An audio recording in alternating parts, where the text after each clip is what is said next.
Hello, everybody. Welcome, welcome, welcome. Good morning, good afternoon, good evening. And thank you for joining me on Astrologic's Guide to the Universe, Sunday edition. And it's a Salacious Sunday. How many of you know what salacious means? Well, we're going to go over that today.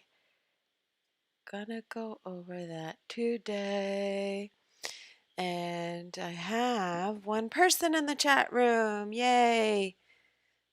Hello to Dave Cruz of Beyond the Strange podcast. Dave, let me know if you can hear me okay. Pretty sure I'm not muted. I have been known to do a whole show while muted. Muted but not mutated. Yeah, indeed. Somebody holla. Dave can hear me fine. All right then. We're up and running. This is the Sunday edition. And I am Astrolunachick, also known as Susan. And we are just coming off of the full moon, which is on Friday. By the way, I guess I should do some station identification. You are probably listening to me on YouTube, but you could potentially be listening to me on Spotify, as I am going to upload. I've remembered to record this time, so I'm going to upload to Spotify this week, and I do have the Rumble channel. That's my go-to for anything that I might say here and regret on YouTube. Rumble is the naughty channel, so go follow me over there. And on the socials, I can be found trolling around on the app formerly known as Twitter, the X, the soon-to-be X. Yeah, X. I just can't get used to it. I'm stuck in the past,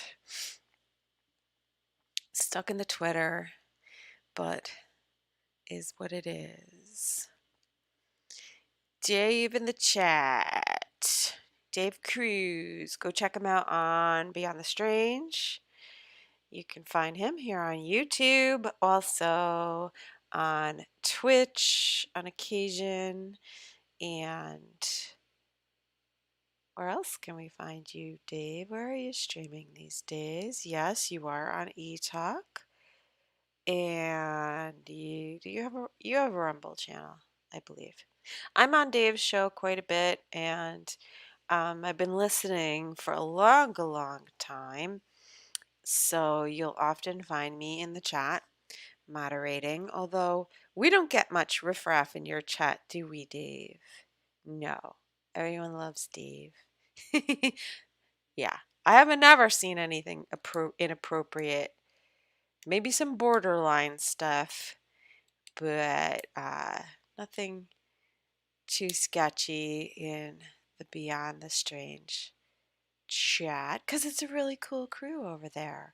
And if you like the paranormal stuff, and often Dave brings on guests that are into the, should we say, metaphysical consciousness, in addition to paranormal and whatnot.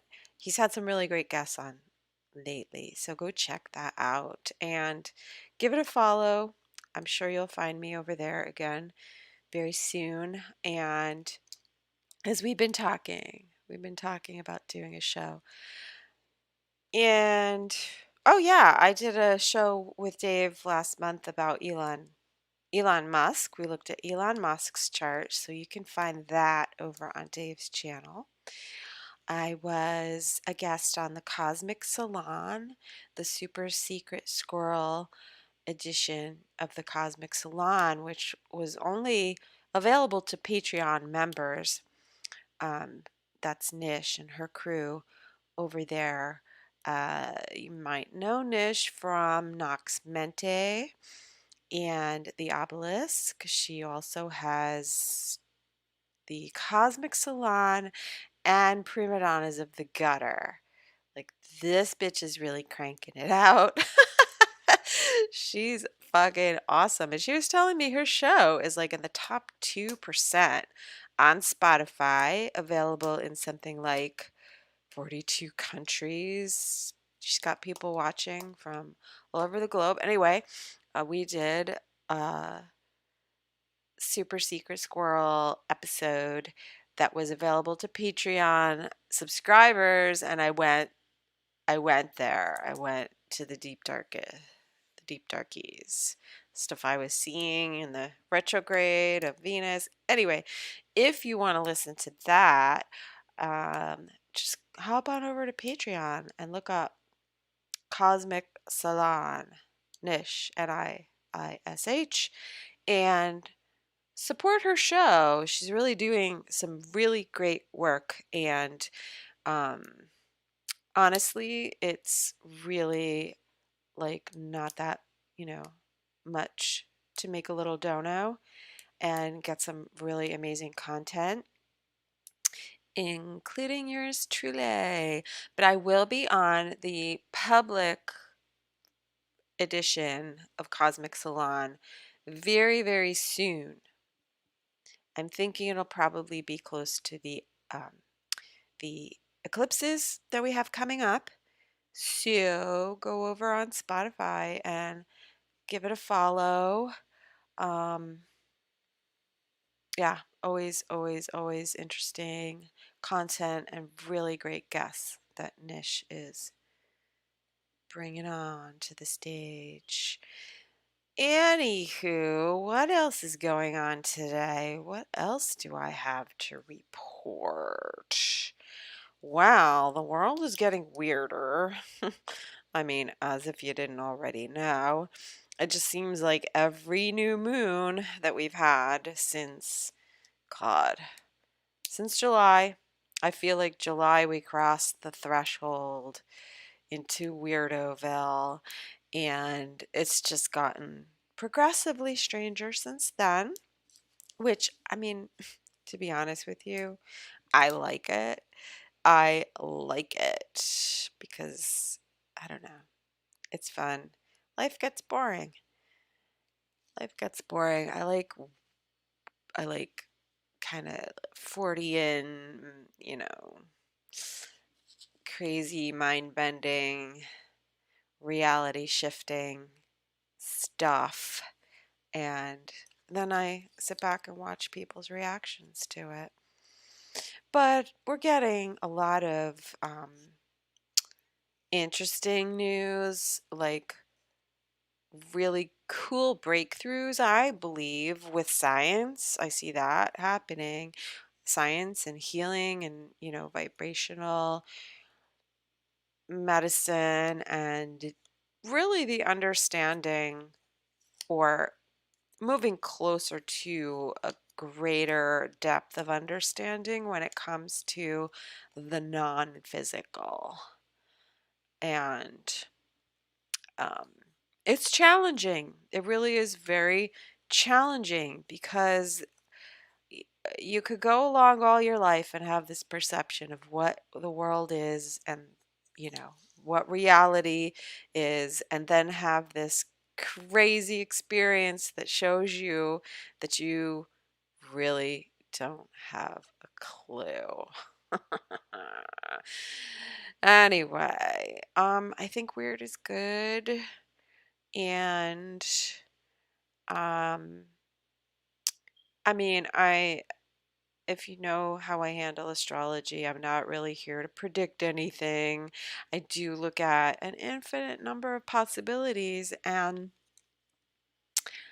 more looking at our ability through our consciousness and our observation and our perception of events or possibilities, and how cooperative we can be with molding and shaping our reality. I mean, why not? I mean, it is. We're just figuring that shit out. But Dave, it is getting very weird, and Dave is not looking forward to Wednesday's emergency alert. Well, we're talking about that today. That's part of what I want to get down and dirty with. So, on that note, let us enter the astrology zone and see where we're at today. Today is October 1st. I cannot believe it. It feels like time is just like speeding up. Even though today the moon is in Taurus, I feel like time has a quality. Um, and you can tell differences when the moon is in a different sign. I feel like Taurus is a nice slow sign as far as the quality.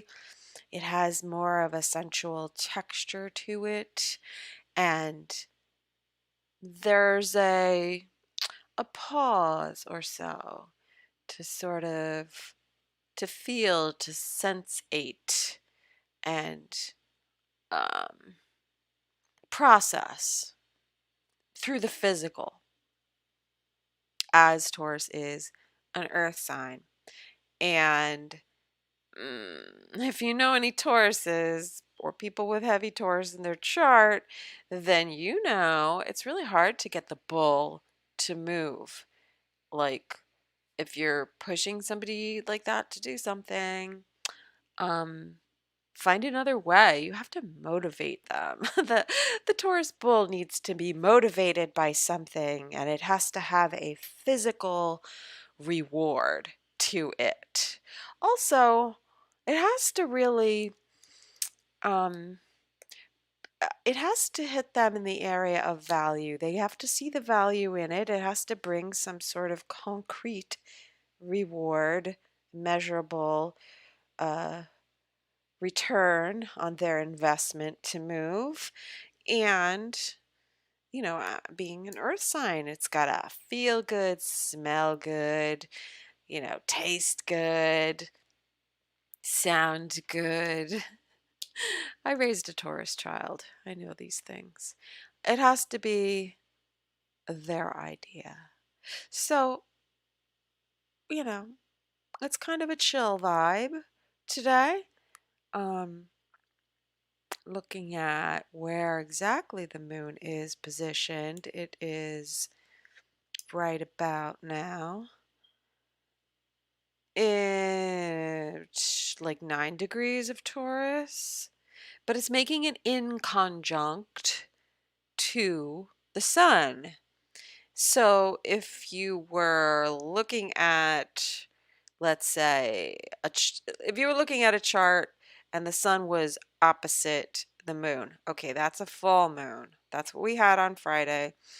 But let's say the sun is at 12 o'clock on the dial. If okay, so the full moon would be like the opposition, the moon would be at the bottom at 6 o'clock. And in conjunct would be the moon at 4 or 5 o'clock, let's say. So it's a little off kilter. Hey, Lynn. Lynn's in the chat. Whoop, whoop. We're getting going here. This is cool. Let's see. Lynn says September. Uh, it says suz, but I think you meant sucked. Yes, you did. September sucked ass for Lynn for most of the month. I'm sorry, Lynn.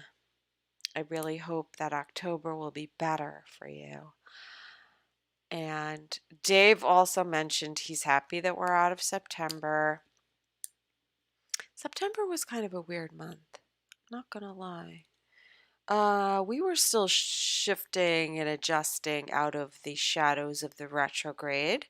So whatever was deconstructed during the Venus retrograde over the summer, the end of the summer, and then Mercury retrograde, it took to the end of September, really, for Mercury just came out of the shadow, and Venus is not yet there. But on a mental level, the rational mind was still kind of digesting things and sorting things out, categorizing them, deciding how we feel about them, making some critical decisions, and putting plans in place, I guess. Understanding the changes that are coming and preparing for them.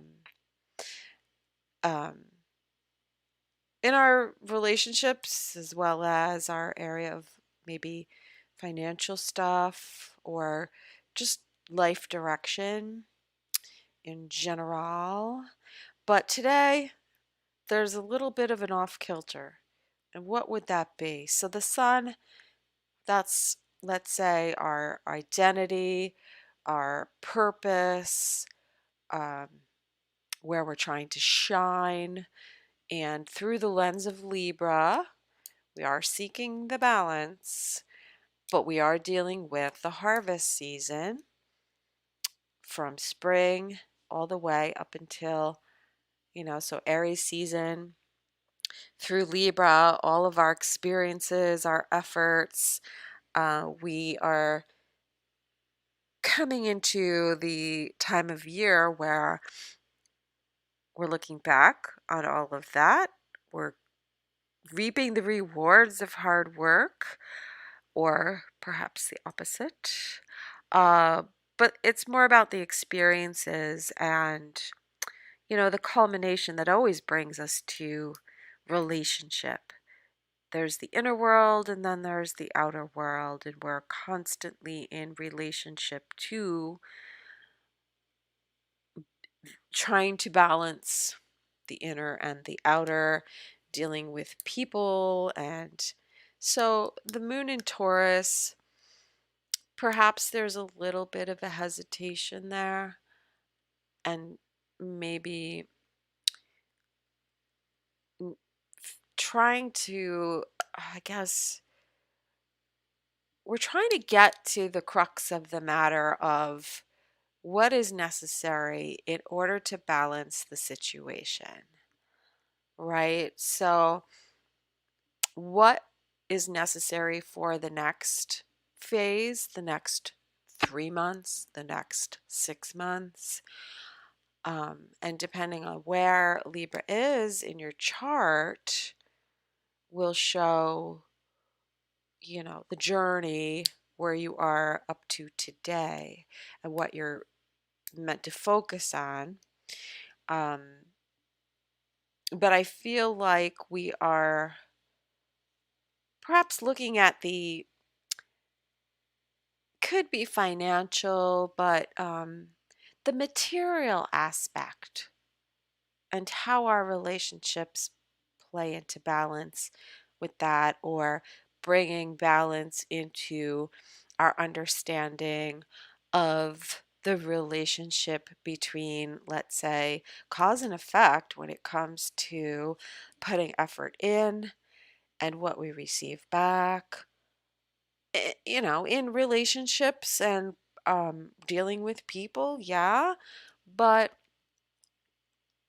I think, we're trying to think of ways to work smarter and not harder. I know I've talked a lot about um, the changes that are coming, um, in far in terms of the financial system, let's say, um, and how we can balance that out. I think we have to start looking at resources, not just in terms of money.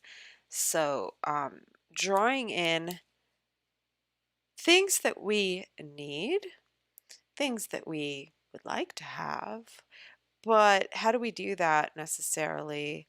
Um, we don't have to go out and buy everything. There are ways. We have ways and means. So, also looking at things of value that are not cash money. So, we've talked about all of that stuff, but I'll get into that with the eclipses because I really feel like that's where a big change is happening. Um, so, as we're coming into October, um, maybe we're starting to feel like things might be a little off, or we might not be sure what that's about. Again, depends where that is in your chart, but the moon is moving towards Jupiter in Taurus at 15 degrees. It is retrograde, making it very strong. This is our values. This is our relationship to physical assets and resources because it's Taurus. But Jupiter, of course, expands and asks us to look at things from a higher perspective. So perhaps our relationship to our resources and how we go about drawing them in, um, perhaps we need to take a look at that. I was talking to a friend recently who might want to make a change in their life, and the first obstacle that is brought up is the resources, how it's going to affect the standard of living. And the immediate response was, well, I can't. I mean, there's no way. I can't do that. But in talking it out and hashing through things, you know, it's really about, okay, you can't maybe continue living the way you were living if you made that change, but maybe, the change is going to bring peace and good things into your life because you need to make that change, but that means other changes need to be made. Like if it's the financial end of it, uh, all right, so maybe you don't go to the salon and spend $150 to get your hair done. You look at ways of coloring it yourself, or you don't go get your nails done, or you know what I'm saying? Like, there's always a way. So we have to shift our focus and our relationship to our resources because it's changing. I'm telling you guys, this is happening. I feel like with this eclipse, we'll start to see more of that. Be like maybe things have been working thus far, but we're going to be thrown a curveball with the eclipse, and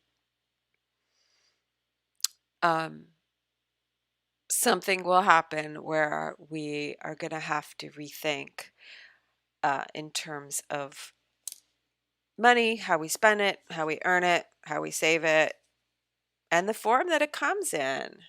Uranus in Taurus, that's what's affecting this eclipse coming up, is change.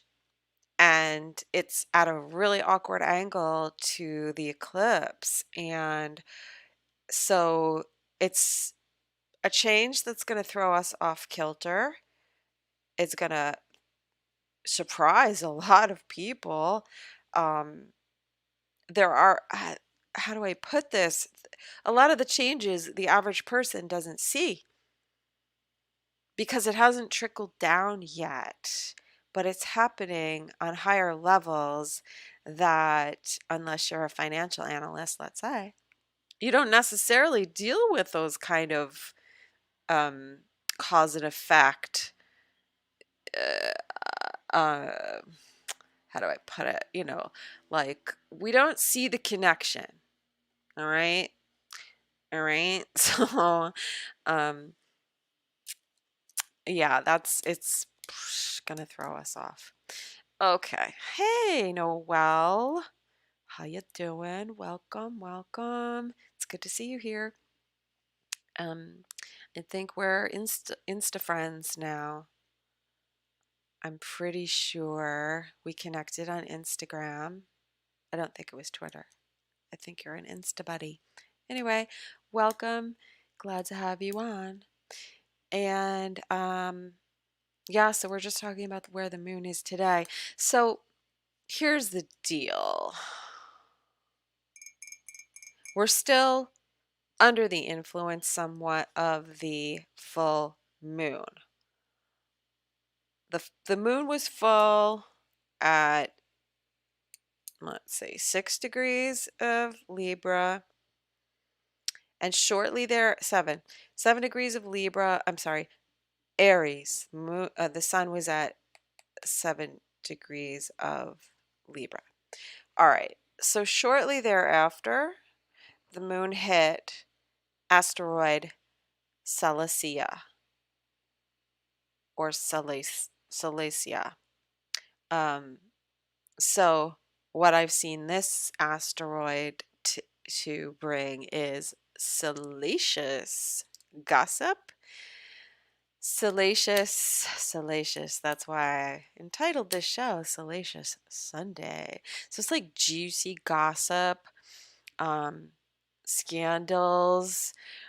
So Salacia is one of those goddesses of the sea. So we're talking about salty sea salt, and um, so salty attitudes. I've seen that. Um, and that was, let's see, she's at 10 degrees of Aries, 9, 10. Yeah, around there. So that was influencing the full moon. And what did we see? Keefe D was arrested, whose home was raided back over the summer, and it was rumored that, well, some people thought it might have been um, Suge Knight's home, but he's in the slammer. But turns out it was Keefe D, and word on the streets is that he pulled the trigger. All right, so damn. Like they knew this back in 2018. They're just arresting him now. My guess is because there's a Rico. Okay, so if you listen to any of my podcasts during the Mercury retrograde and when the sun hit Mercury in its retrograde, that was conjunct um, asteroid Aphidas, Aphidas.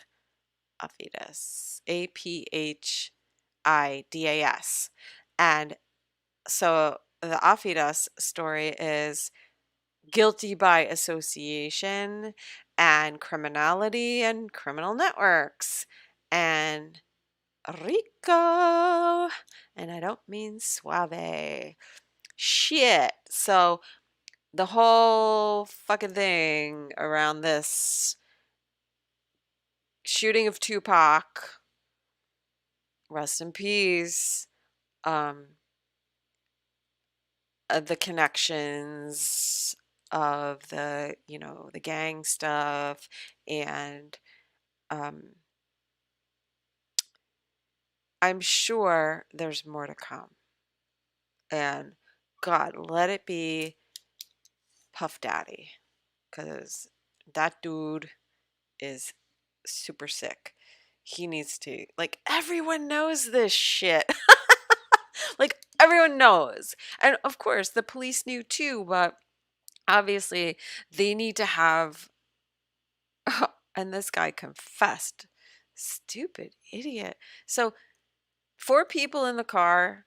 He's the shooter.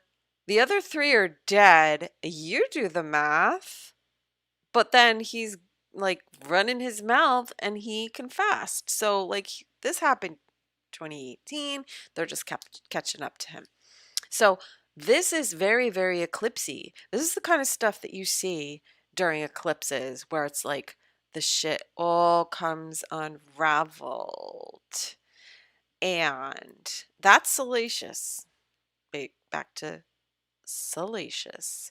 And um yeah, and the Mercury Sun conjunction and Sun, also Sun conjunct Venus in retrograde. Like there's a lot of stuff that just hasn't come out yet that was happening during those retrogrades. We just haven't heard about it yet, but we're starting to. So Venus is square to Uranus, shocking surprises, and Venus is in Leo, and the last, let's say, like, well, yeah, the last decan of Leo is related to celebrities and public figures, um, and I think we're going to see more crazy shit. So, but yeah, I mean, that's just nuts. I cannot believe it. I wonder, wonder. So, what I'm saying is, we had the full moon. The next full moon in a month is going to be the lunar eclipse. So, today, the moon in Taurus is at the degree, it passes over the degree of the coming lunar eclipse.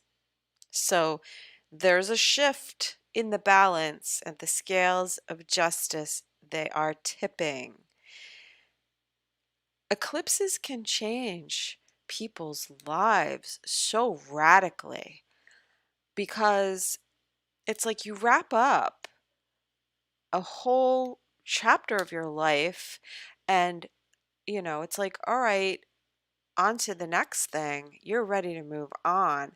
And if you're very self-aware, you know that change is coming even before it happens. So, I mean, that's great because sometimes you have a situation. In this case with Libra, I think it is relationship based. And we can look at that from many different perspectives, but it's also resources and financial, and our changing value systems. So we may know that a situation needs change, but you cannot leave until that door opens. And that's what's so beautiful about eclipses, because eclipses are what close one door and open another.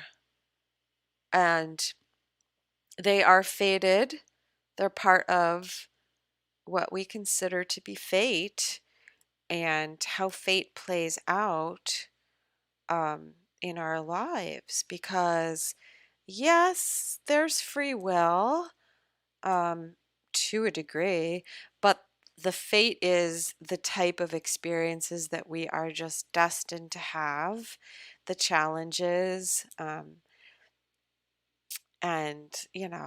good fortune as well as difficult circumstances. So we do get clues, and we have been getting clues. So even though the eclipse at 21 degrees or so um, is going to be at an awkward angle to Uranus, that means that these are things that we might know are going to change because we've been having things come up It's bubbling up from the surface. That's another thing that the eclipses do. It brings things up from the subconscious. So on one level, we really do know that something's not right, something's out of balance, or that something is going to change, but we don't quite know what. Um, or we don't have yet the ability to change it, but this is the missing piece. And we might not see how this is going to play out. That's the Uranus part. So I have been seeing, I mean, the weirdness and the synchronicities, I've been seeing this ramp up every time we have the new moon, because let's say in August, no, wait, back to July, the new moon sextile Uranus. We start to see signs that our reality is changing. Our situation is changing, right?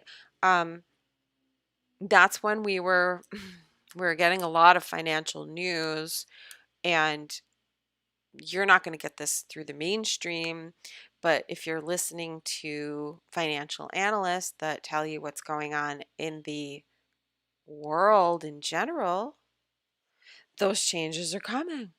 They're coming. It's going to take a lot of people by surprise because they're just not, I mean, they're just living their lives. They're not looking, they're not aware. So, every time we have a new moon, it's been aspecting to Uranus, right? August, square to Uranus. That's when we had, like there was a lot of, I don't know if there was earthquakes, but there was volcanic action, there was storms, there was crazy stuff, fires, you know what I'm talking about. Um, a lot of celebrity stuff and the bricks. So it's funny now that I think about it, what are bricks other than building blocks, which are resources, and that goes back to Taurus, and how are bricks resources? Well, they are the raw materials that you use to build a building, a house. Interesting. Another sinky dinky. Anyway, so back to the new moons. Then we had the new moon in in September.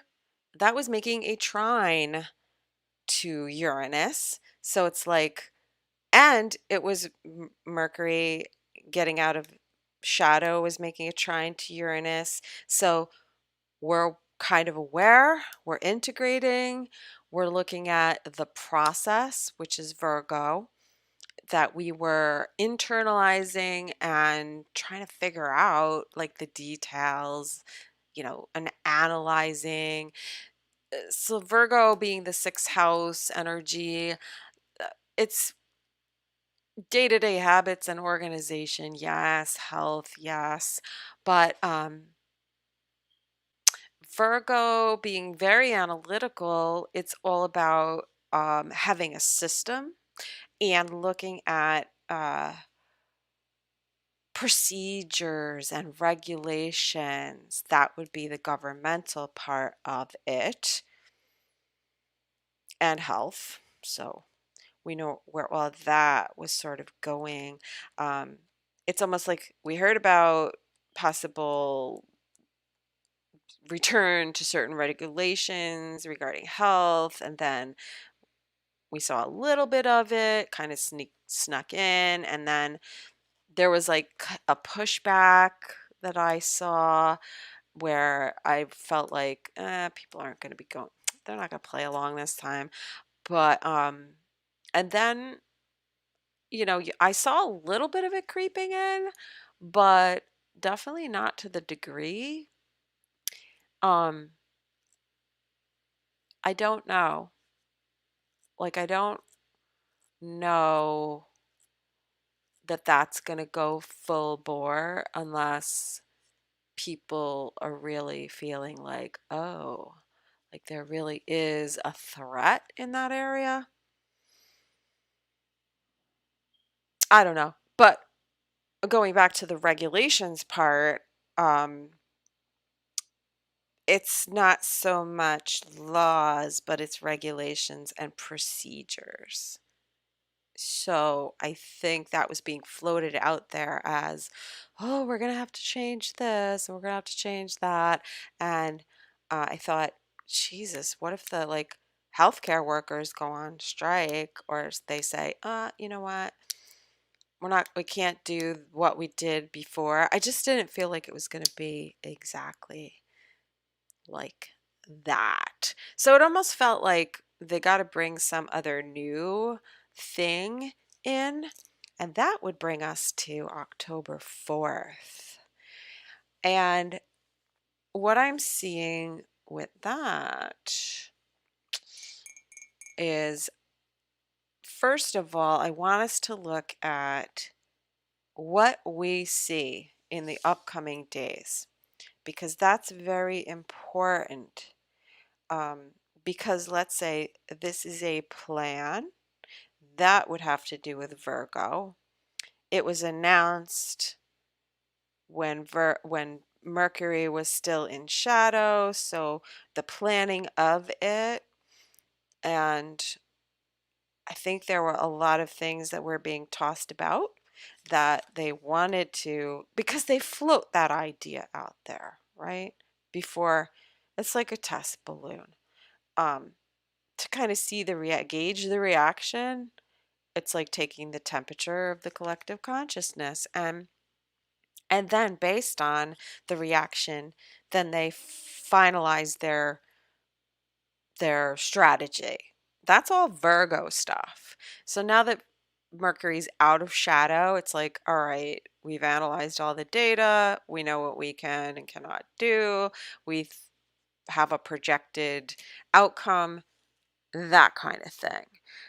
So then it comes to the moon today. I just like to look at upcoming aspects, but when the moon aspects these aspects, redundant, we will get clues. So, I mean, I get my clues from Twitter. I get a lot of my data and info of what I think is coming. So, like, what's coming for the eclipse? Well, that can be very personal, obviously. Dialing into how you feel and your intuition and what you should be doing, how you should be preparing, what this eclipse is bringing to a close, a culmination for you personally. So, the moon is our intuition, the moon being at the future lunar eclipse degree is going to give you some kind of a gauge of what, you know, where things are off balance. Because, like I said, the moon today is off balance with in relation to the sun.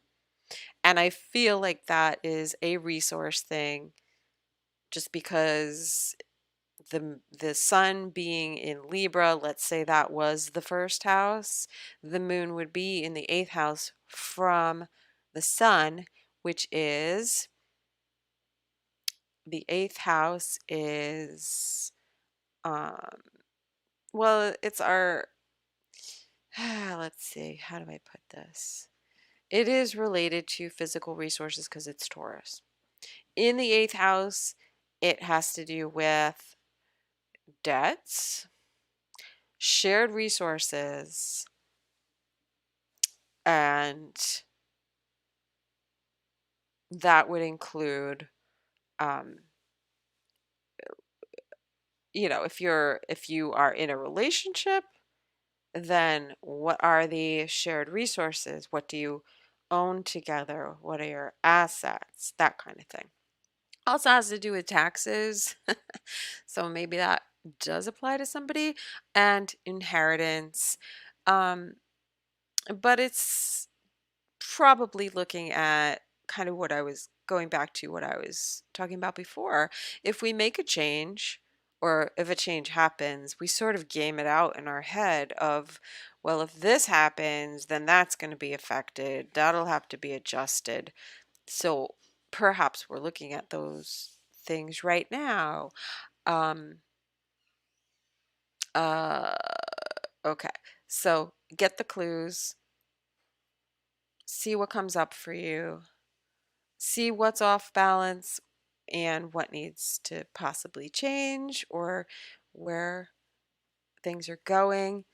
Now, tomorrow, October 2nd, and again, I will mention, so October 1st, today, numerologically, is a 9. All right, so we had on September 29th, that was a 9 day. Endings. Yesterday, the 30th, that was a 1 day. New beginning. And then today, we go back to the 9. So it's kind of a something ends, something begins, so then something else ends. So it's in very quick succession. So take that into consideration as you're looking at your day. However, tomorrow would be a 2 day, so that's the 2nd, and the moon is conjunct Uranus. So here's where we're going to get our clues. When the moon is making aspects to the planets that are involved or making crossing over like the degree of the eclipse. So yesterday and the day before, the Mars, well, since the 28th, Mars has been passing over the degree of the eclipse in Libra. So Mars is action, Mars is aggression, and anger and temper, and also asserting yourself, right? So there are actions. We're being pushed to make a change, or we want to make a change and we are pursuing that because that's what Mars does. And Uranus is in conjunct to Mars, which the sun at the eclipse, sun and moon, will be in conjunct to Mars. So clues over the last couple of days, whatever it is that you were coming to the realization of or being given the opportunity to do, um, to make a change, or maybe a door closed. Do you see that door closing? You could see the change coming. All right. So it's the clues that we're getting over the last few days. And it culminated on the 29th at the full moon, right? So by tomorrow, the 2nd, which is a 2 day, the moon is conjunct Uranus at 22 degrees of Taurus. 22, master number, 2 and 2. We're getting clues. Something happens that will alter our course, right? So um, the the actions will show the whatever we're getting. Um, if we're getting anxious or angry, right? Um, if we're being triggered in some way, uh, or we feel blocked, something's blocking, there is a sudden knee-jerk reaction or change. Because we've got Mars involved and we've got Uranus. So just weirdness. Uranus is just bringing such weirdness. So in terms of the way people are acting could be very out of character, could be sudden, um, just weird shifts and rebellion. Absolutely very rebellious. Some people very violent and aggressive. We've seen that happening over the past few days, right? The rioting, looting, whatever. Um, so Mars is coming towards the south node and will be on the south node. This also has to do with technology. Um, and things that we just don't see, we just don't see coming.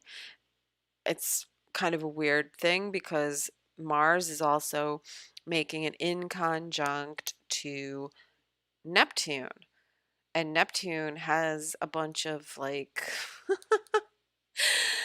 well, Neptune is conjunct Pandora's box and Lachesis, which is fate.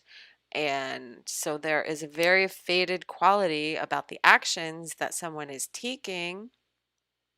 Um, and people can be delusional, misguided, losing their minds. Yeah, it could be that, but reality just doesn't seem to be quite lining up. There's the weirdness. So what's going to happen on the second? Um, hmm. We are talking about Venus very heavily. So this could go to the resources and the finances and the relationship. And Mars being conjunct the South Node is a loss. So on one hand, there's a inability to act. So maybe we feel like we're unable to act, but the situation gets shifted and changed just because Uranus is a wild card and Moon Uranus. Um, it it just feels it feels very off kilter, but and going in all kinds of weird directions as far as like speculating about what could be happening, of what um, the information that we're getting and the things that we're observing and the conclusions that we're drawing, then the actions that are taken based on that. Um, I don't know. Like it's almost like we could be really completely wrong about our assessment of a situation, but it actually turns out really good. Um, there's something going on in the lead up to the days before the 4th, and there's a lot going on besides this broadcast. And with Uranus, I do see it on a vibrational frequency level. So, in that respect, it is true. But also, what we've been seeing with Uranus is strange glitches in technology. So while a strange event involving technology, um, it doesn't necessarily mean that it goes off the way it's expected. Because also part of what I'm seeing here is um, underestimating and over overconfidence, because the sun is going to be conjunct or is conjunct over the next few days. Asteroid Hybris, Hybris, which is hubris. And then let's see. So parts of what is in Taurus and Aries are constellations that have to do with very foolish actions and um, going too far, just taking it too far. Uh, so it could be that um, this whole thing gets exposed, or it doesn't go off the way it's planned, and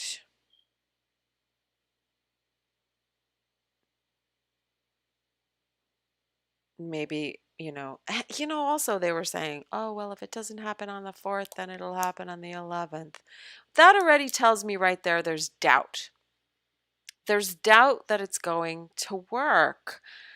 Um, I just don't see it working. Like, okay, so maybe it's not the nefarious thing that we're all expecting.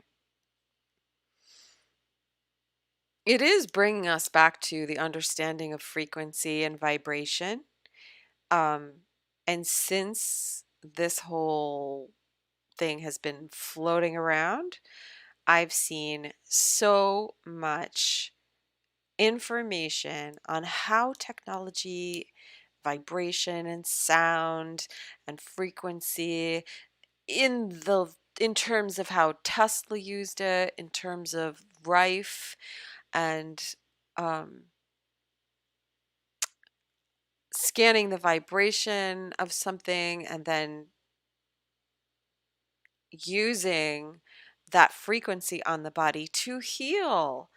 So that's what I see coming, really, a breakthrough in terms of the consciousness and understanding that these things really do work. There's an antidote to even the worst things, and of course, it's very suppressed. So there's that. So that's a silver lining right there. But the things coming up, anything having to do with technology and the use of it. And when it comes to Mars, yeah, that can be war, that can be attack and aggression. But on the South Node, perhaps that's weakened because I feel like everything goes back to Venus. We've got the sun in Libra, ruled by Venus. The moon passing through Taurus is conjuncting Jupiter. Jupiter is higher learning and education. It's optimism. It's faith. It's our value systems. It's good fortune, you know? So these positive things are expanding. And then the moon hitting Uranus. That's all of the alternative type um, technologies that could really be benefiting society, and it's been long known, but I'm hearing it talked about more. So there's a gaining of awareness again. I just feel like we're on the verge of a huge breakthrough, but we're going to have to go through a little bit of maybe some fear, um, but really kind of taking power into our own hands and saying, enough. Like and it really requires pushing through the fear of the change, and maybe Mars conjunct the South Node in Libra is, in terms of a loss, it's just allowing it to go, letting it go. Um, and Mars is loosely squaring Pluto right now. The nodes of fate are loosely squaring Pluto. Pluto's at 27. The nodes are at 24, 25, Aries and Libra. So it's the self and the other and balancing what we need, our perspective, where we're going, our own self-reliance with our relationships. So it's the self and the other and the constant balance, right? And Pluto's fear of change. Um, but maybe there's an action, maybe we're taking action on something, um, pushing past Pluto. We're going to be pushing past Pluto over the next few days. And so the thing is, what comes up when they talk about having this emergency broadcast? Our minds go all different places, right? But we game it out. Our first inclination is, well, if this happens, then this might happen. And so we strategize in terms of worst case scenario. What do we need to do? What's the most important thing that, what do we need? What actions are we going to take as a result of something that hasn't happened yet? And dealing with our fears, because Pluto is fear of death, really, but it's fear of the destruction, of the ending of something. But Pluto's destruction always brings a rebirth. It's a transformation. So this is the beautiful, beautiful part of it when we face our fears, or, we start to fight back in a sense of the things that have been oppressing us or the situations. Or so it's twofold. It's pushing. It's definitely can be, if people are aggressive and manipulative, it's out of fear. Understand that. Um, so whether or not this thing goes off, they've already accomplished their goal, getting everybody into fear mode. And so then they game it out to see what the reaction is, right? They're gathering all of this information on social media. Who's sharing? Who's commenting? How do people feel about it? Are they looking at it and say, "Yawn, we've been here before. Boring. Next." Or uh, or whatever. So it's a test of more than the emergency broadcast system. Um, will it happen? I don't think so. I think if, first of all, they have a doubt, if they're not sure, then that's like 50-50 failure right there off the bat, in my mind. Um, there could be interference. I would like to think that our consciousness is interfering with it, fucking with their technology. If the underlying intent that is being suggested, again, I don't know where that's coming from. I don't even know where the source is, right? Um, I have heard it on a few different platforms. It seems to me that it's sort of like a government insider, whistleblower, again, with no real receipts. I haven't seen them. I'm not saying that they're not out there, but I haven't seen them.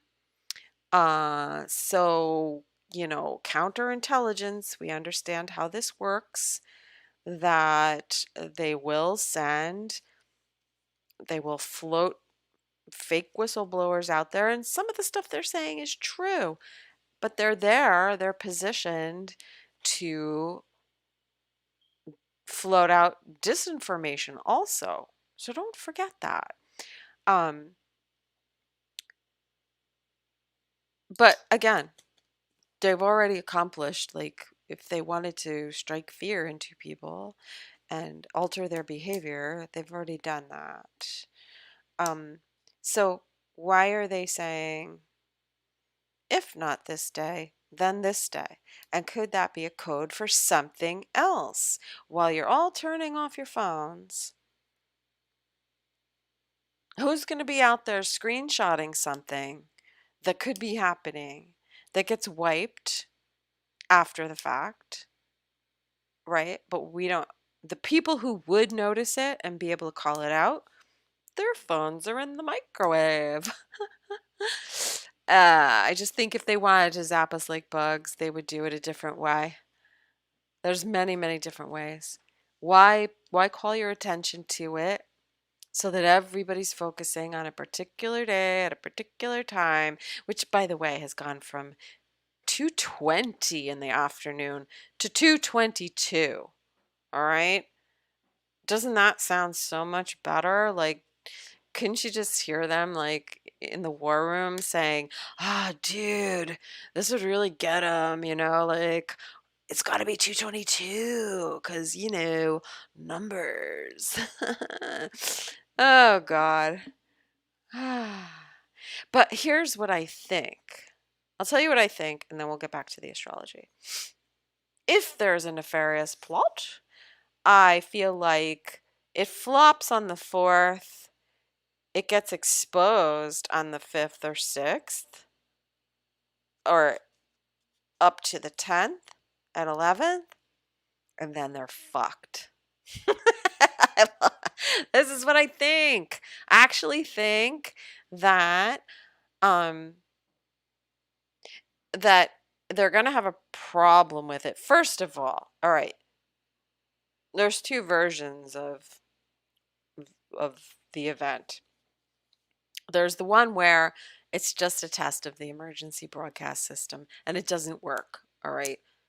There already was a test back in 2019, I think. I don't remember. But it didn't work. I didn't get it and a lot of people that I know didn't get it. I like really know very few people who got it. Uh and that was when Trump was president. And now they're doing it again. Um Because obviously they do think that there's something, they know something's going to happen. Uh, and, like on the surface, warning people would be a good thing, right? You would think so, but that didn't happen in Hawaii now, did it? Just saying. Um, so I wonder, will there be storms? I do think so. So storms, whether you're talking about an actual storm or a metaphorical storm, I would expect those things. You do get a lot of electricity and lightning with Uranus. And I just started watching this really good show on Amazon called The Power. There is a little bit of sort of like I don't know. There's kind of a woke element about it, but I thought it was interesting that I was stumbling across it when I did. But it has to do with girls of a certain age um, having this like electrical impulse, being able to move it through the body and, in effect, shock and electrocute people and other such things. So very, very interesting. Anyway, getting back to what could be happening over the next few days. I mean, could there be a storm and it shorts out their emergency broadcast system? Maybe. Or maybe the storm is an emotional one. But on the 2nd, when we have the moon with Uranus, shocking events, rebellion, um, just weird things, different things that you haven't seen before, and people acting erratically. Yes, stay away from angry people, stay away from crowds, you know. Um, I don't think I have to tell my people that, but uh, yeah, people just freaking going unhinged. I can see that, and rebelling and just not like just things coming from out of left field. And could be environmental, and again, it could be a storm because Mercury, which rules the weather and the mind, is opposing to Neptune. So part of what we're going to be seeing is seeing past the deception, seeing through the veil, seeing through the lies. This is where a lot of things are going to be exposed. Things that you thought were one way are not. They're completely different. And um, Neptune, Mercury opposition does cast doubt on things because it's foggy, it's not clear. Uh, you know, don't trust the information that you're getting on these days. I'm telling you, not everything is what it appears to be. And also, people could be projecting their own delusions and not dealing with reality. Some people. Um, so if you have to have discussions, I feel like um, people could be overreacting to things. The information, you could say things one way and it's being taken a completely different way. So be aware of that. Things are not necessarily coming through accurately. They're coming through someone else's lens. And people can overreact based on what you say or how they interpret certain information based on their own projections and their own issues. And that's a part of this Mars and the South Node and squaring to Pluto, a panic kind of vibe, and Mars making it in conjunct. Mars is at the apex. It's all about the action, the aggression, the anger, and the rebellion. Um, but it's being aspected by Neptune. There's misguided, there's lies, there's illusion, um, there's the reaction, possibly to being like found out that you were being lied to all this time. And then the moon is our emotions, and it's conjunct Uranus. This is the second, guys. This is a lot happening.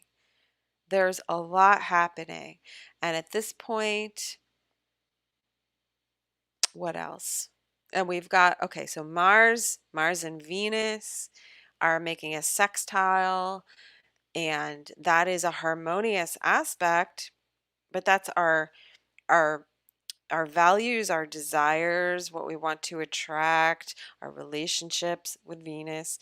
Mars, our action, our aggression, our passion, our action and our values need to be lining up where they aren't lining up, where someone's words and their deeds, their actions are not lining up with what they say their values are, um, or where we aren't feeling valued in a relationship.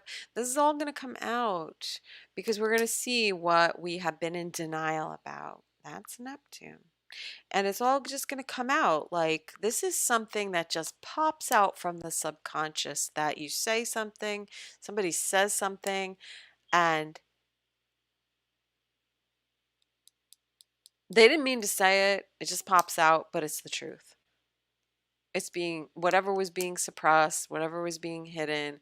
And if you find yourself saying, oh shit, did they just say that?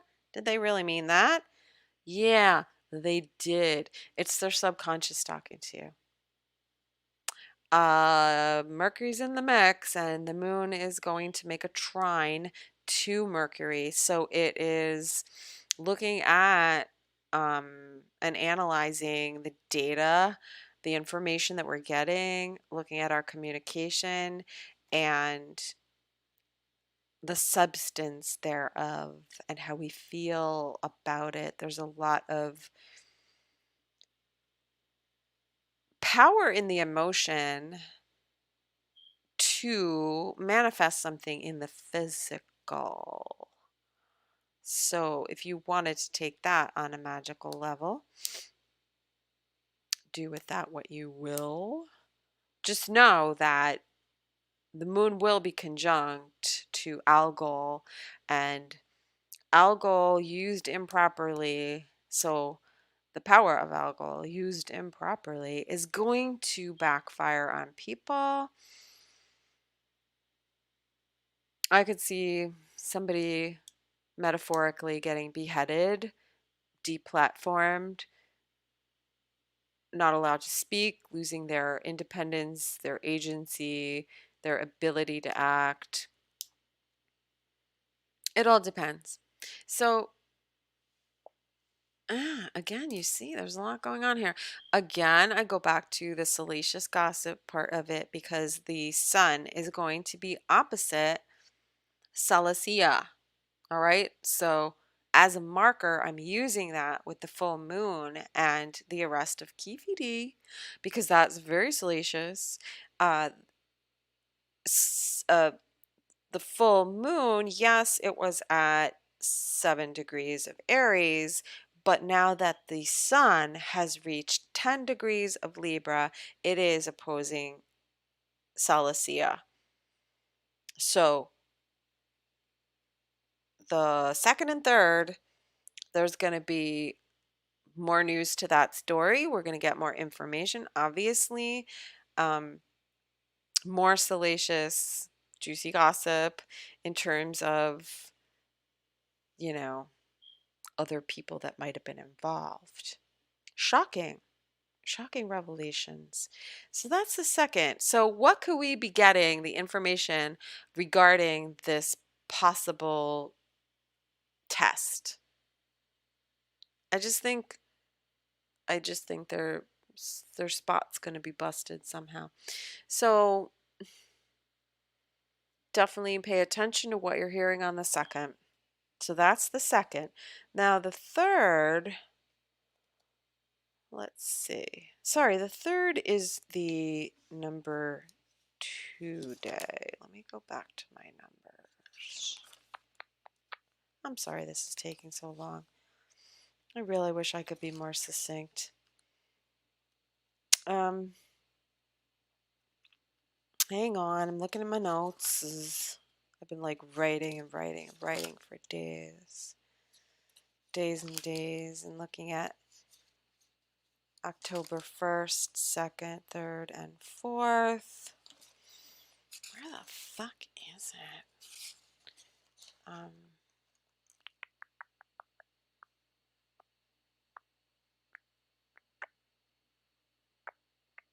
All right, so the first is the 9. The second is the 1. Hang on. No, we go back to a 9. Wait. Fuck, I have to write this down. I know I had it written down somewhere. I'm sorry. This is so annoying. So annoying. Okay. Here we go. Just to give you the numbers today. 9. Tomorrow. 10, which reduces to a 1.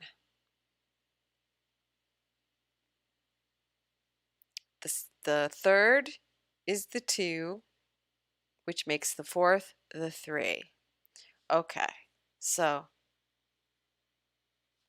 the fourth is a day that we're already watching. That's the 3. That's kind of the beginning. We're doing the lead up, but the 3 is where it starts to take shape, right? With a 3. And then the 4, 5, 6. So October 7th is the 6th numerology day. That's the next step. Okay. 3 and 3. That's the next step. 8, 9, and 10. And that's the 9. So I guess we're just going to have to observe the plan as it unfolds. I think there will be changes and modifications to it, perhaps. However, let's look at the aspects for this week. Let's see. Where are we at now? Yeah, okay. So I'm sorry for that whole delay. So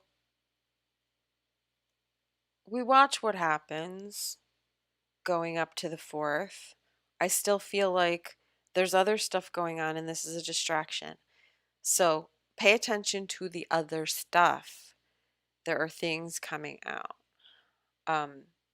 The moon in Taurus, again, it goes to physical resources, it's earth.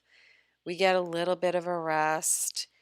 The second seems like we could be getting triggered with something, but it's going to tell us where things are going, all right? I.e., if you're dealing with a relationship issue and you're starting to approach, you know, opening up the subject and talking about it, whatever it is, with another person,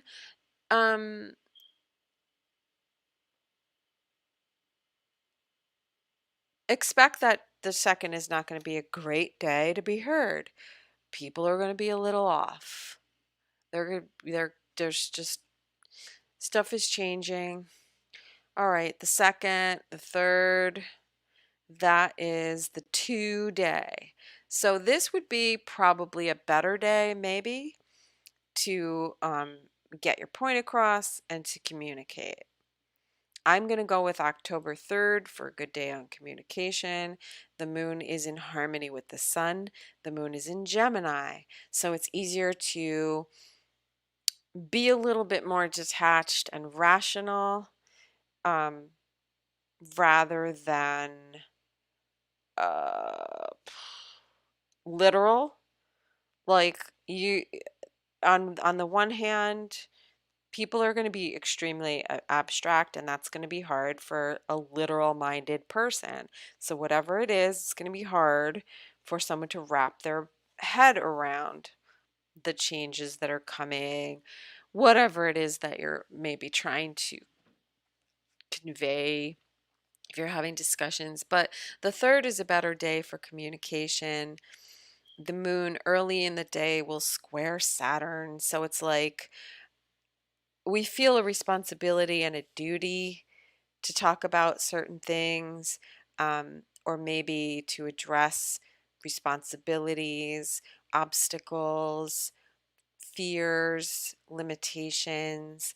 Um, but overall, perhaps it's a good day to set emotions aside and literal thinking and just have a more balanced discussion between two people.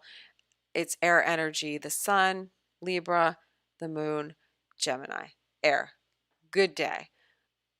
If you need to have, you know, negotiations, talks, planning, communications of any kind, making appointments, um, good day for legal stuff, I would think. And Mercury is moving away from the opposition to Neptune, so that's good. And it's making a trine to Pluto, and that is very powerful for analyzing data, for being able to formulate a plan to transform things. It's also addressing um, governmental issues with Pluto at the end of Capricorn there. And mm, anyway, it's really good for analyzing data. And if you have to have that kind of a discussion over the next couple of days, but it is mental. because it's Gemini. It is dealing with the mind, the critical thinking, the rational and processing of information, but we're also dealing with lack of critical thinking, delusional kind of stuff, because Mercury ruling Gemini is opposite to Neptune. Um, I would expect that a lot of shit that's been hidden and lies and stuff, I expect that to be um, things that are coming out. Mars is conjunct the South Node exactly pretty much on this day. And again, I'm seeing like loss of agency, but um, the South Node does pull us into the past. So um, maybe taking action to move away from the patterns of the past. You know, this star, there's two stars actually that are very powerful that are at 25 degrees of Libra, and they are Arcturus and Spica. Spica is the the chaff of wheat or grain in the hands of the Virgin. So this does have to do with the harvest theme again, and that is, you know, it's a star in Virgo, so we are under that influence still. And Arcturus is in the constellation Boots, which is custodians, um, management of other people's assets, and um,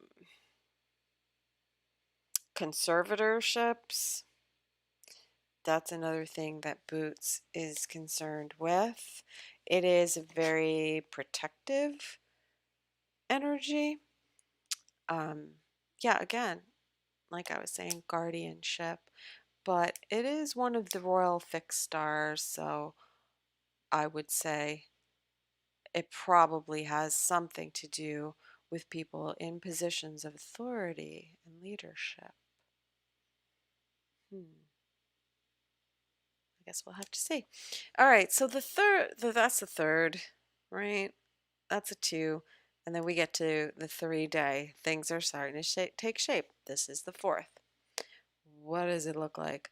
Well, Mercury is at the very end of Virgo, and Virgo is a very nervous energy. I just expect a lot of fear, uncertainty, nervous energy, um, because of the position of Mercury. People aren't thinking clearly. People are projecting all over. And with Neptune involved there, I mean, on the one hand, it's a good day to like get down to the truth and see past the lies.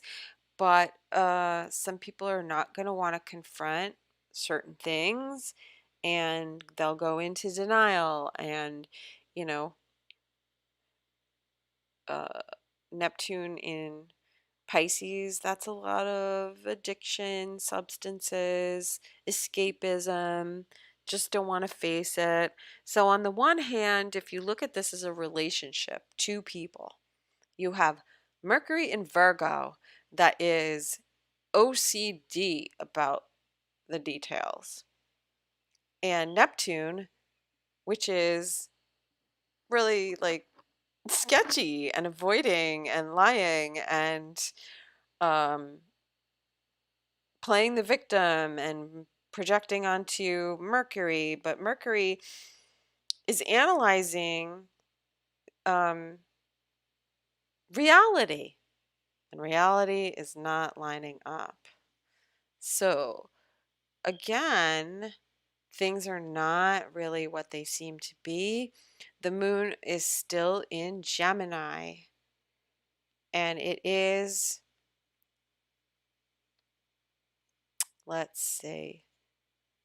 So, it starts out, you know, in between the third and the fourth. There's a lot of um, need to express um, eh, sorry, need to express the way we feel, and there's a lot of heightened emotion because I will tell you, the moon, when it goes through this section of the sky in Gemini, it is in what's called out of bounds. So that relates to declination. I've talked about it before. When you see the moon super high in the sky, as far as how its relation to the horizon, let's say. So the moon, it rises in the east, you follow its path across the sky in relation to the imaginary line called the ecliptic, the moon and other planets too. Obviously, the sun is the one we understand most directly because that affects our seasons. When it's warmest in the summer, for us here in the northern hemisphere at least, the sun is high in the sky at noon, let's say. But at noon in the dead of winter, the sun is lower, closer to the horizon. That's declination. And when the moon is high in the sky, that's northern declination, and it reaches its maximum at 27 degrees, roughly. I don't know that it goes to 28, but it's between 27 and 28 when it goes through the sign of Gemini. So what you'll notice is that people are more extroverted in regard to communicating how they feel. They feel like communicating. The emotions are very high, positive or negative. It really depends. But um, October 4th, very expressive, very emotional, very talkative, really wanting to exchange information. Um, that's the moon in Gemini. It thrives off of gossip and just, sharing ideas and talking about emotions, talking about how we feel. People will be very expressive. So that's what I see on that day. That's October 4th. The aspects that the moon is making, well, early in the day, let's say the moon is um the okay, so it makes a trine to the sun. It's very much focused on balance, partnership, leaders, people in the public eye. That's the sun. Relationships, communication between people,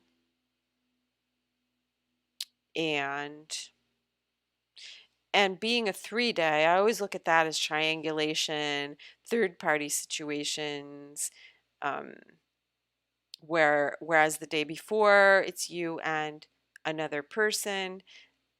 On this day, it's, you and other people, or thinking about the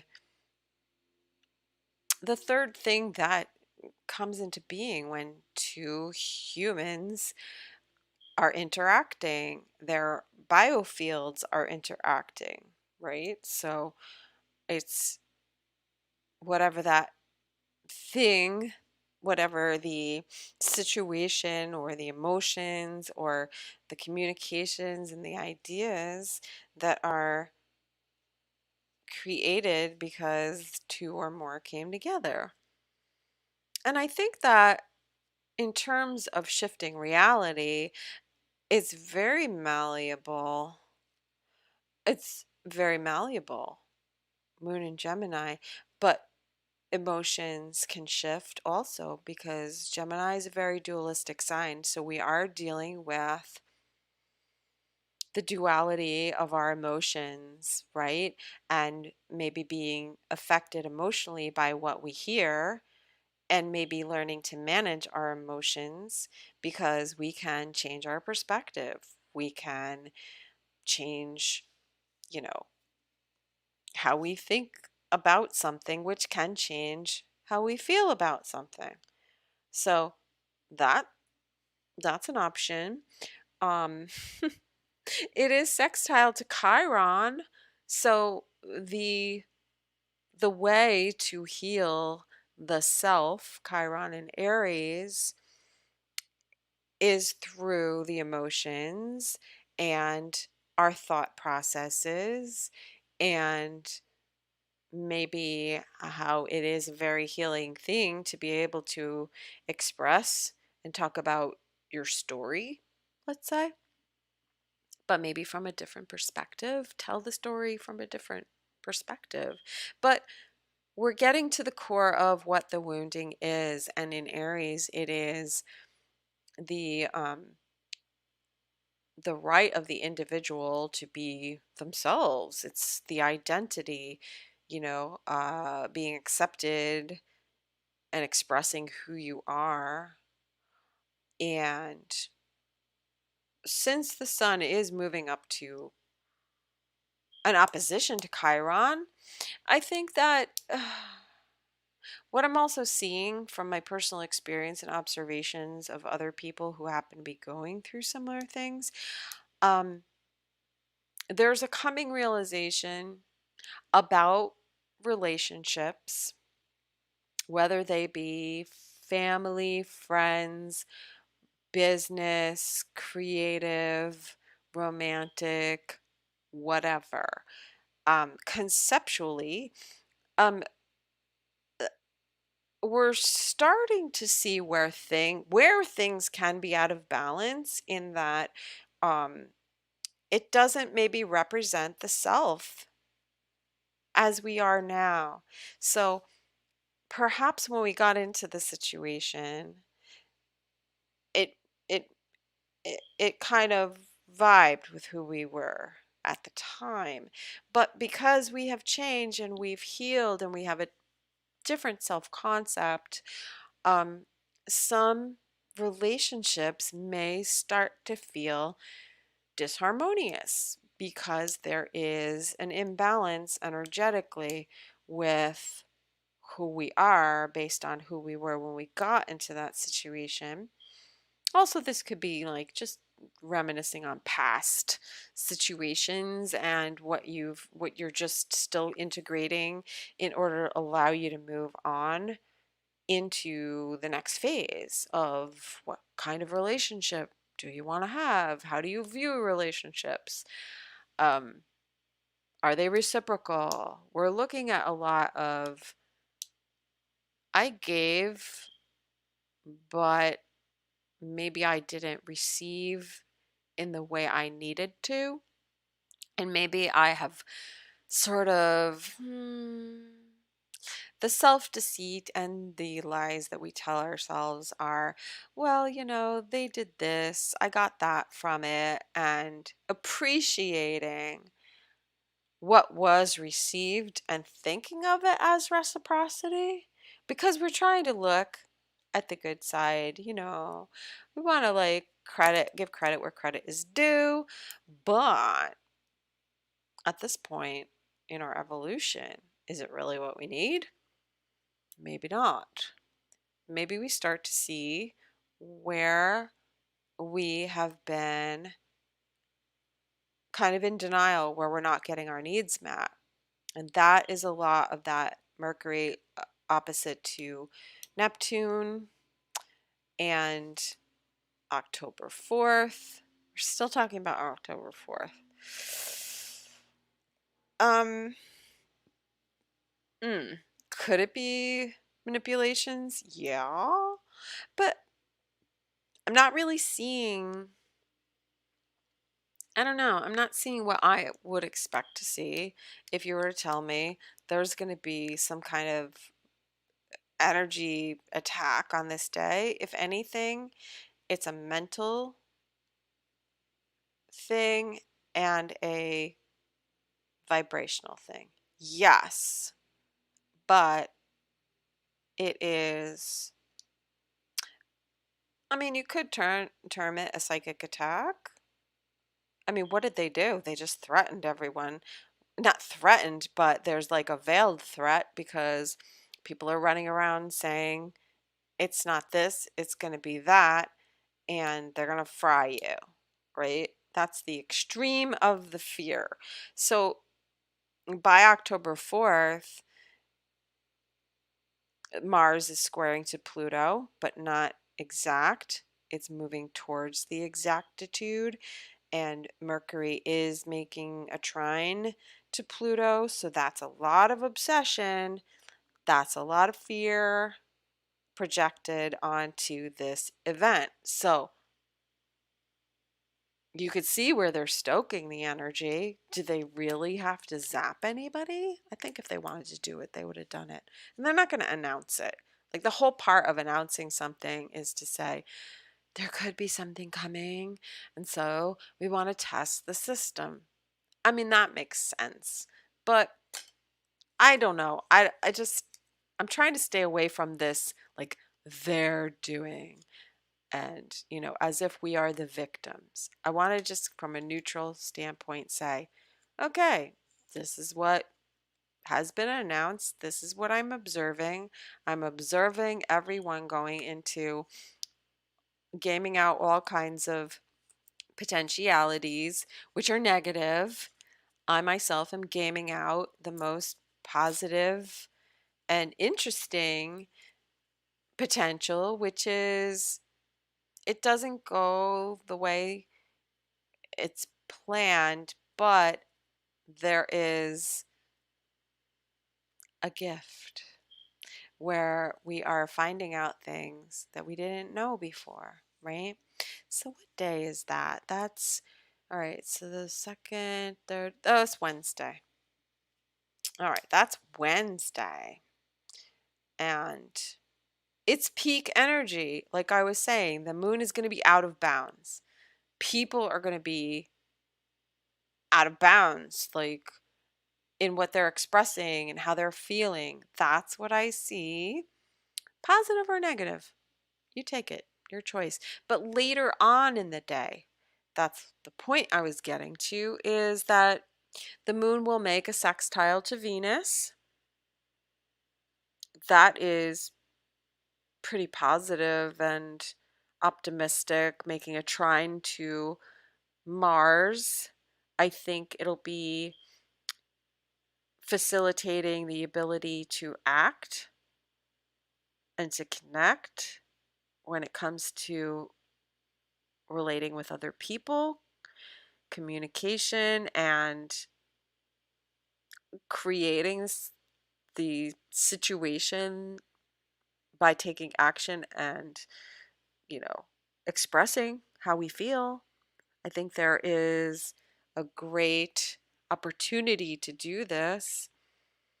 It's very creative. I think it's great, for anybody who works in um, fields of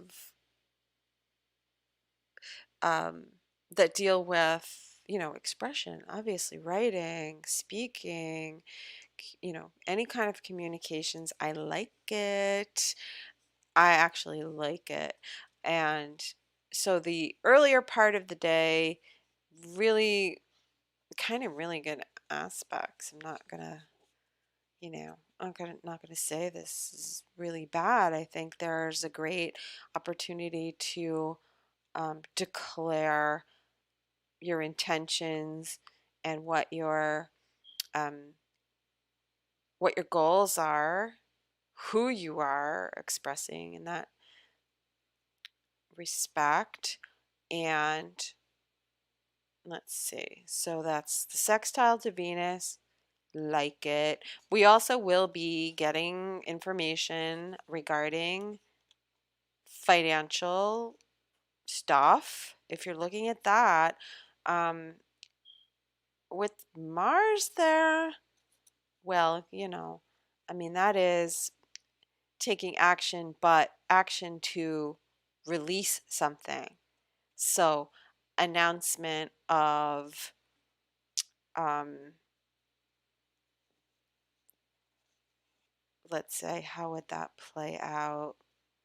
Dropping advertisers, dropping, um, this could have to do with acting and, the Hollywood profession, people in the public eye. Somebody's leaving, somebody's being fired or dropped from a series, or um, if it's political, I see it as the man leaving because Mars conjunct the South Node. It's like, and Mars is way out front. All right. Look at where all of the personal planets are and the moon. All right. So the moon in Gemini, Venus in Leo, Mercury in Virgo, the sun in Libra, Mars in Libra. Towards the end, Mars is first. So it's like the action is taken and then everything cascades around that. And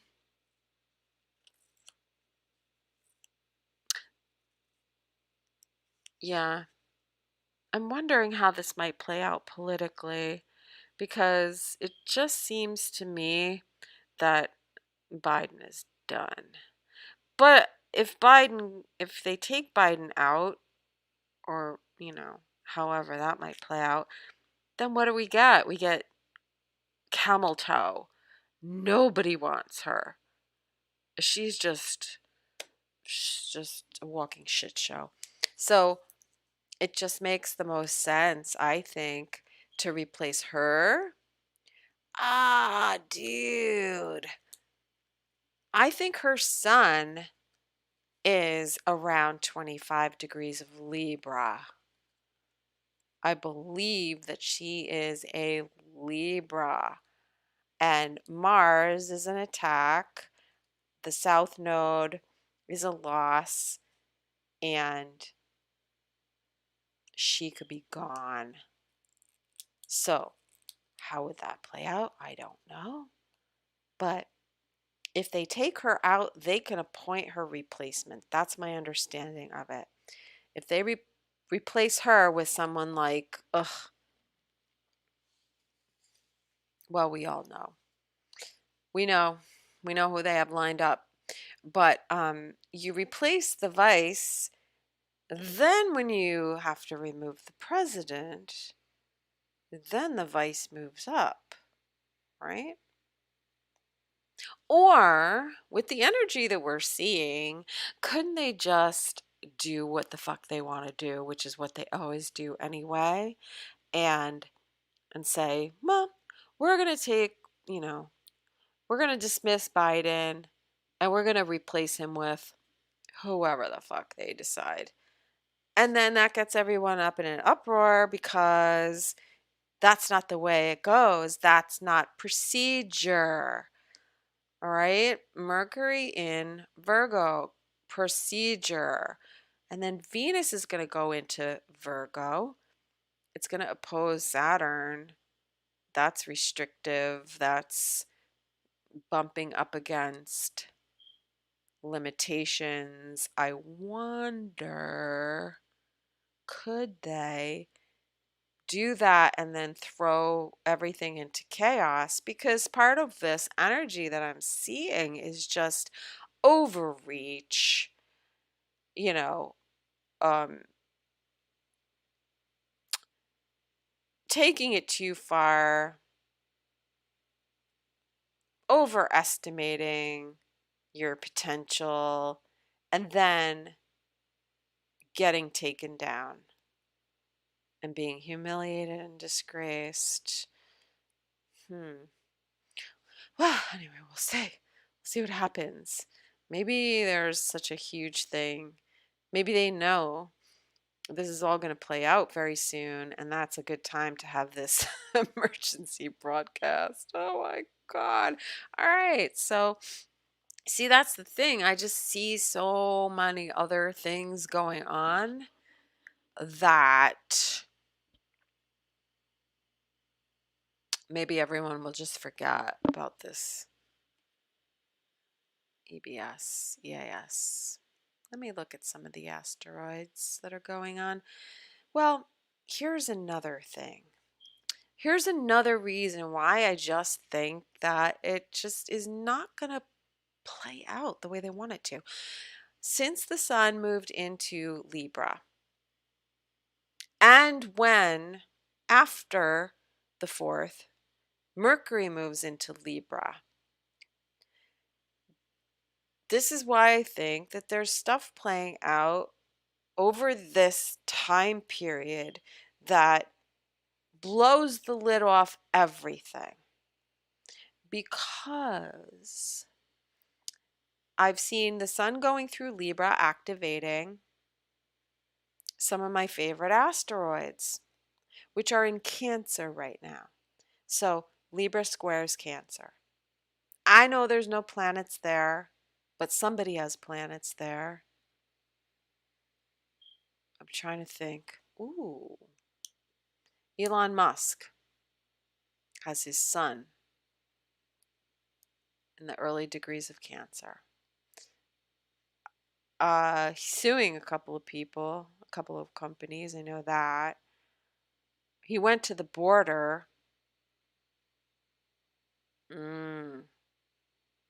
All right, so here's the asteroids. There's Asbolus, which is a centaur, and Asbolus is the seer. Seer as in oracle. Next is Chaos. Those are both at 3 degrees of Cancer. So the sun squared those degrees September 25th and 26th. I don't know when he went to the border. I only know that it was streamed about 2 days ago. So I don't know. Could be. All right. So Vesta is after that.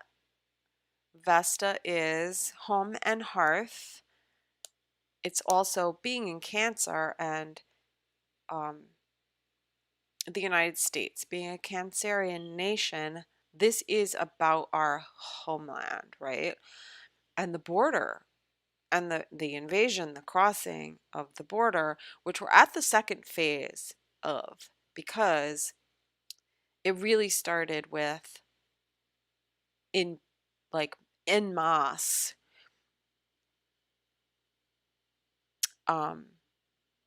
in June when we saw the ingress into from Gemini into Cancer. So that would have been squaring Neptune. All right. That was when it really started coming in. They just started flooding in. We are at like the 3-month mark. So that's the square. So Cancer. All right. Vesta, we see. Estrella. Vesta and Estrella are at 4 to 5 degrees of Cancer. This is what I'm talking about. The sun squaring these degrees are triggering. So Asbolus, I see Asbolus and Chaos as they have been traveling together. It's like you could see the chaos. This is, you know, um,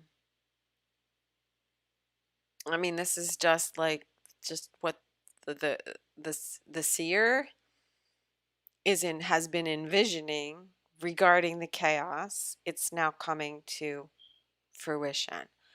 And Vesta, again, home, hearth, what we are invested in, what we are devoted to. Cancer, protection of the home, protection of the family. Estrella is justice. Estrella is the goddess of justice, who presents the deeds of men to Zeus to be judged, to be rewarded, or to be punished accordingly. The next is Ascalaphus. I've talked a lot about this asteroid. This is the whistleblower. This is the snitch. This was the raven who tattletaled on Persephone when she was not supposed to eat the pomegranate seeds. Um, he snitched to Hades, the god of the underworld, and that's why now she is she was doomed to spend part of the time in the underworld. And anyway, that's the story. But Ascalaphus was the bird, the raven, the crow, whatever, who snitched. So it represents speaking up about information, revealing things that people would rather you not talk about. And what is that other than a snitch and a whistleblower? So, given the events that have been happening while the sun has been squaring this portion of the sky, oh, I forgot. Photographica is at 10 degrees of Cancer. And the sun squaring Photographica at 10 degrees on October 2nd and 3rd. So I would expect that either photographs taken at this time come out on the 3rd, but this goes along with whistleblowers and evidence, but photographs that get people like really emotional and riled up, obviously, because it's exposing things that people would rather not be exposed. But this indicates to me that, there's justice coming. And so the 3rd into the 4th, that's what I feel like is peaking, culminating. And then, so we may not be hearing about these things. However, they're happening. A light is being shined upon them. And as we have on the 5th, so the 4th into the 5th, Mercury goes into Libra. So then Mercury squares these same asteroids: Asbolus, Chaos, Vesta, Astrea, Ascalaphus, Photographica. And Mercury means we're talking about it, we're seeing it, it's being conveyed. Our mind, our critical thinking skills. I think it'll be a little bit easier to communicate, possibly because, or get information, in some ways, because Mercury will be in an air sign and it moves slower while it's in an earth sign, while it's been in Virgo. It's been gathering the facts. These are the details that we need in order to move forward, pursue justice, have more balanced relationships, make decisions, whatever. Now, on the 5th, we have the moon is squaring to Mercury. So there's some kind of news. Again, the moon is going to be passing over Asbolus Chaos. So there is some information that we're getting, and it's very emotional. We're processing emotions. We're talking about how we feel. We're very protective over whatever it is that makes us feel secure and safe. Um, and we're dealing with the things that we've seen coming or people have seen coming and the chaos that goes with it. I wonder, Vesta, is it regarding news about the housing market or something like that? It could be financing, maybe. I don't know. I don't really know if what's going on as far as like the Fed and interest rates and all of that, but concerns and fears definitely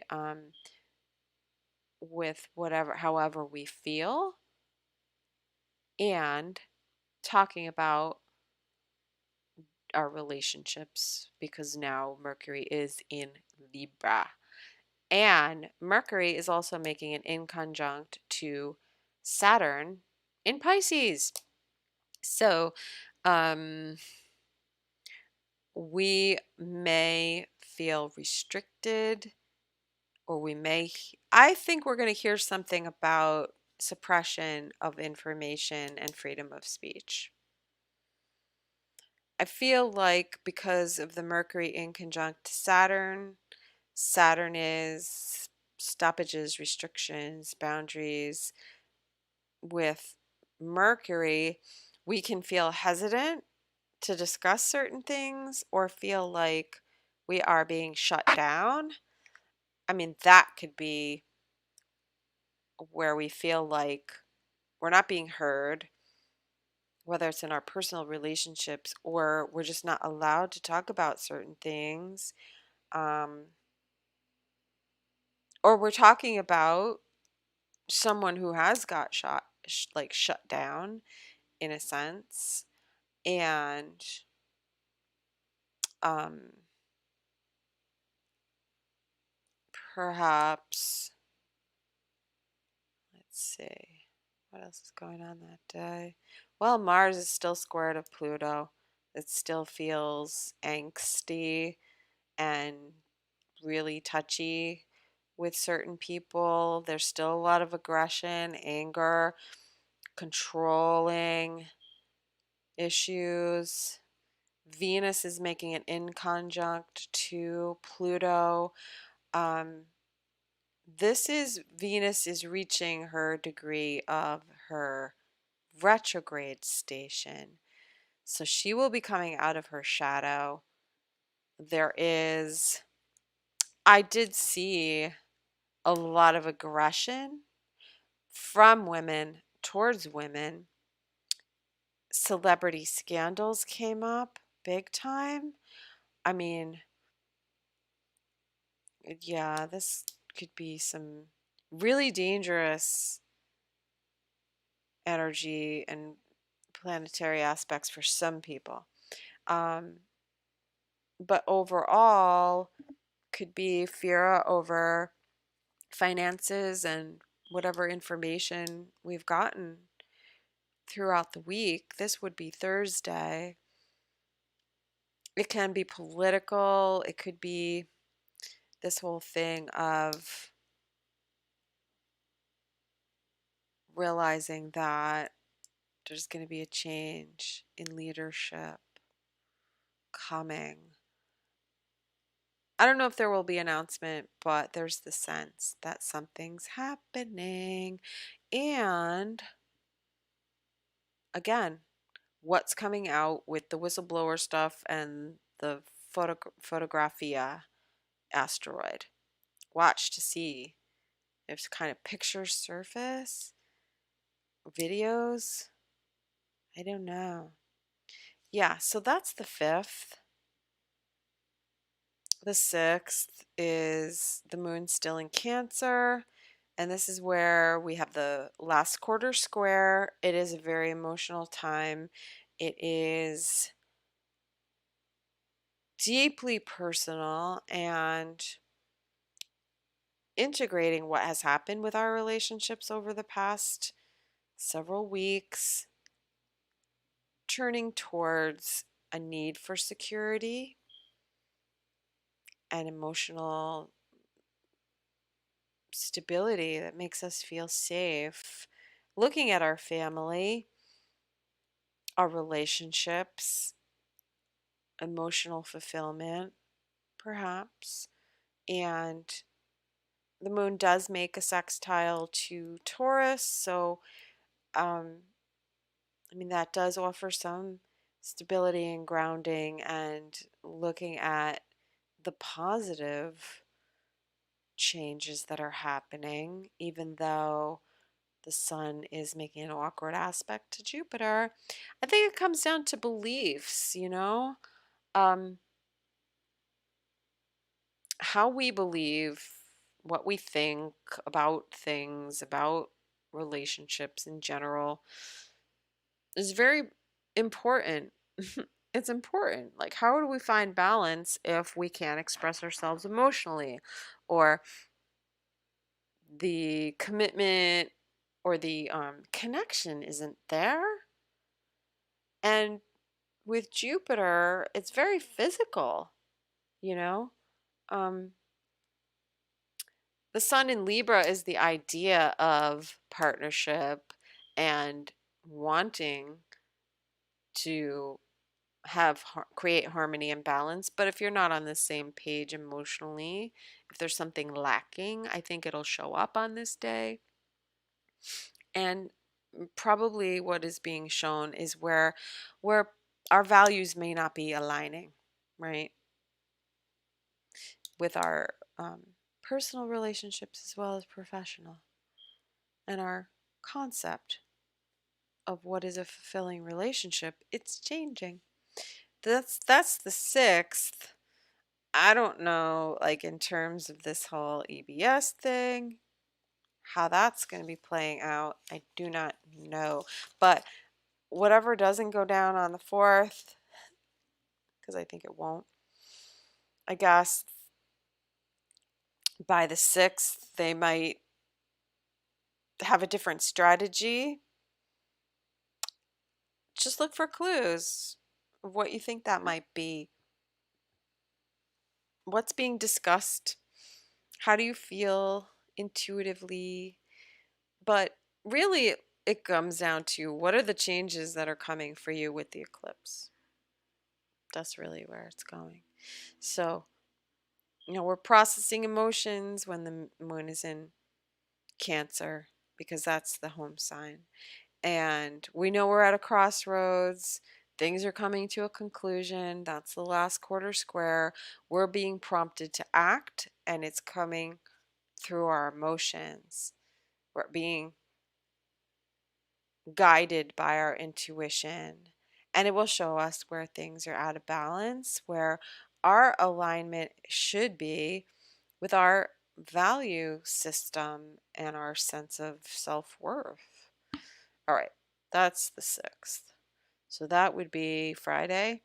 Then Saturday is the 7th. Again, when I was talking about the 3-6-9 progression, by the 7th, we're at the 6th day. So whatever happens between the 4th and the 7th, so we see things take shape on the 4th. That's the 3 day numerologically. The 7th is the 6th. So it's taking greater shape. It's taking on more formation, and the 6 is a balancing point. It's a fulcrum. It's like, okay, we're starting to really see the fruit of our efforts or fruit of their efforts, whatever it is. Check the 7th. See where you're at. See what you think. See what you're observing. The moon will be in Cancer and opposing Pluto. So this is the sort of the culmination point where we're coming to closing out the cycle, that began 3 months ago, where we had the grand cross of the sun in Cancer opposing Pluto and squaring the nodes. We've got Mars taking action on the south node. All right, it's pushing us past the past. And it's going to take a lot of fortitude to make decisions and push forward, but facing fears. Again, the fears come up with Pluto and the moon opposite Pluto. It's an emotional thing. It'll pass. However, there was a huge turning point with that Grand Cross, and that was third week of July. The crossing, the X marks the spot. That was when Twitter changed to X. Everything changed at that time. It was being announced. It was being shown. Venus will be past or at her station point for going retrograde. She'll be at 29 of Leo, approaching Regulus. Regulus is now 0 to 1 degrees of Virgo as per procession, but it was at 29 degrees for a long time in Leo. The age of the ruling bloodline monarchs is over. It's now towards the common people of Virgo, because Regulus is the king. Now, intense for sure, the 7th. Anger, aggression, ruthless actions, brutality,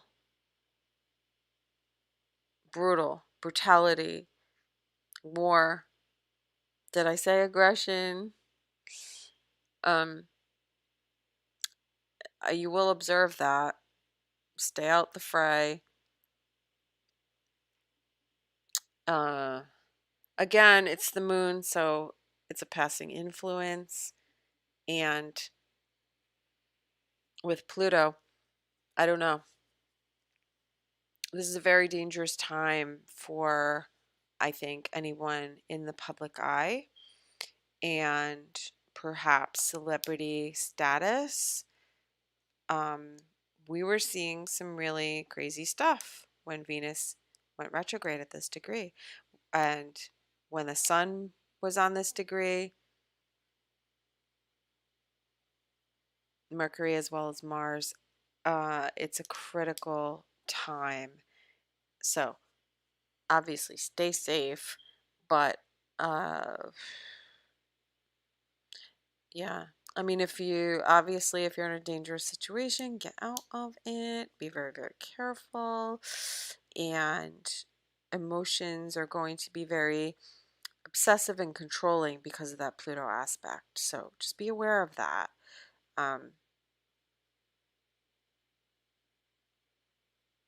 Yeah. And the moon, well, it's squaring the nodes. Obviously, there's a turning point, there's a tipping point. But it's emotional. It's on an emotional level. So the 7th, again, that's the 6. The 6 is balance. And I see the 6 of Pentacles, you know, where the man is handing out coins and helping people. But it is kind of a balancing out of karma. Crazy, crazy days. All right, so that's the 7th, and that is what, Friday? 4, 5, 6, 7. No, Saturday. And then Sunday, next Sunday, October 8th, we have the moon in Leo. It will sextile to Mercury in Libra. Good day for communication. We should hear some interesting information. I wonder, the sextile to the moon to the sun, again, I think it's really pulling us towards the kinds of relationships that we want to have. You know, romance, obviously creativity because it's Leo, and children. Stuff coming up about children, but I don't want to go into that. I don't want to go into that. I can just imagine what's going to be talked about because I feel like somebody else is going to get busted. That's what I think. I feel like the subpoenas and the indictments are going to be ricocheting off the wall. And so, what does that bring us to? It comes to the kid issue. And let me see what asteroids are in Leo.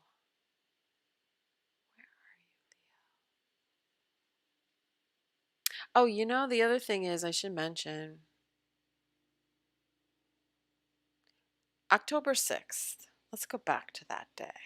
The moon is in Cancer. It squares the sun. That's a crisis.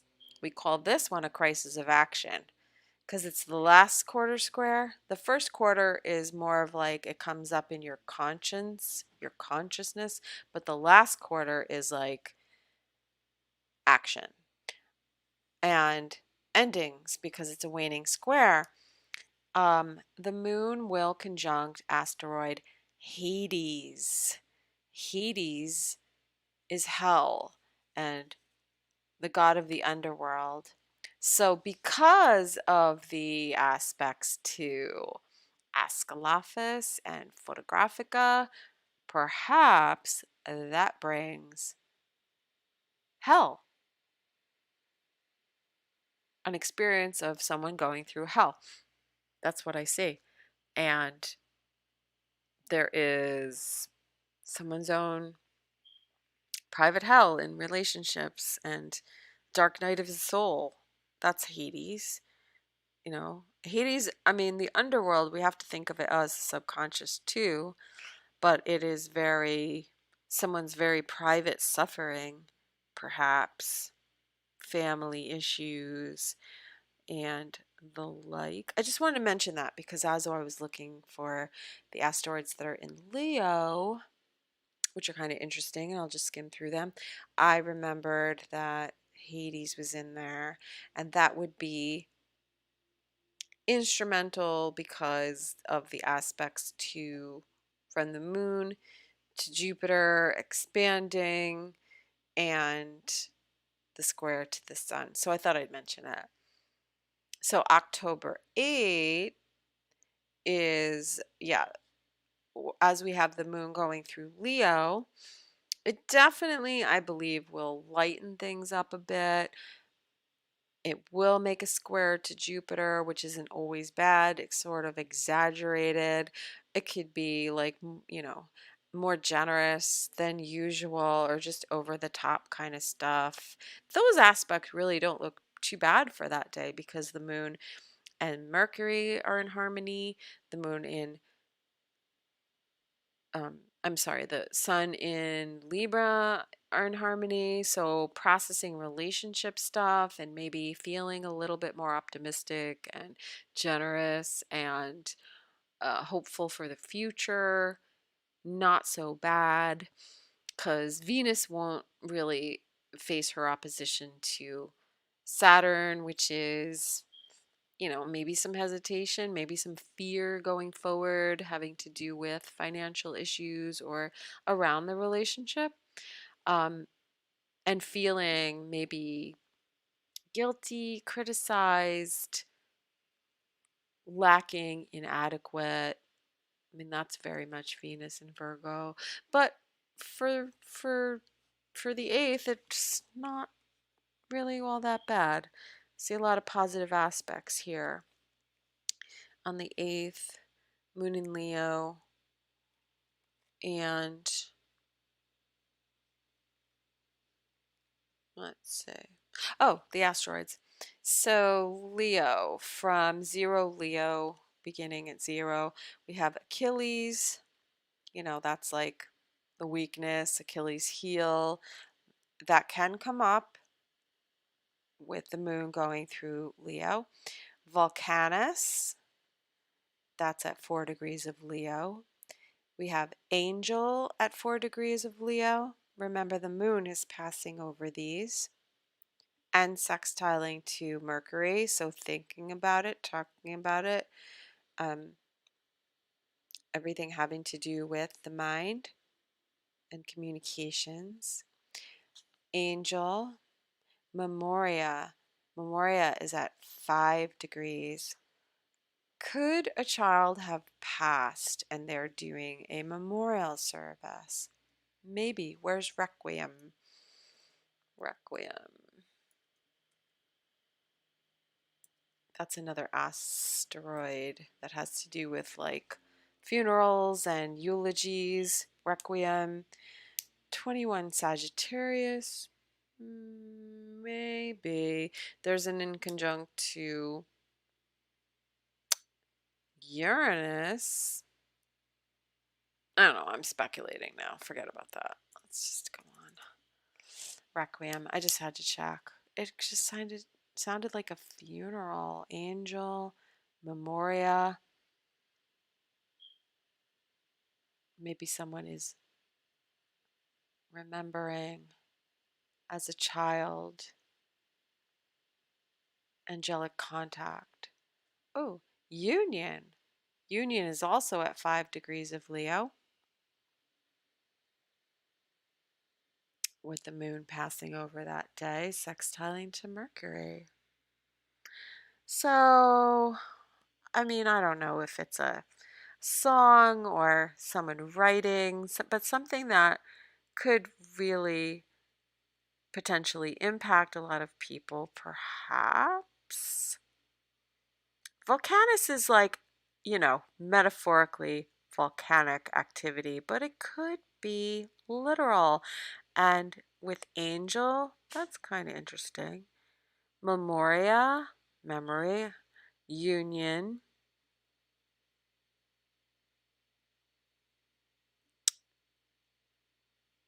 I've been looking at union in terms of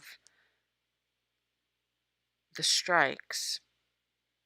So, could there be an agreement reached?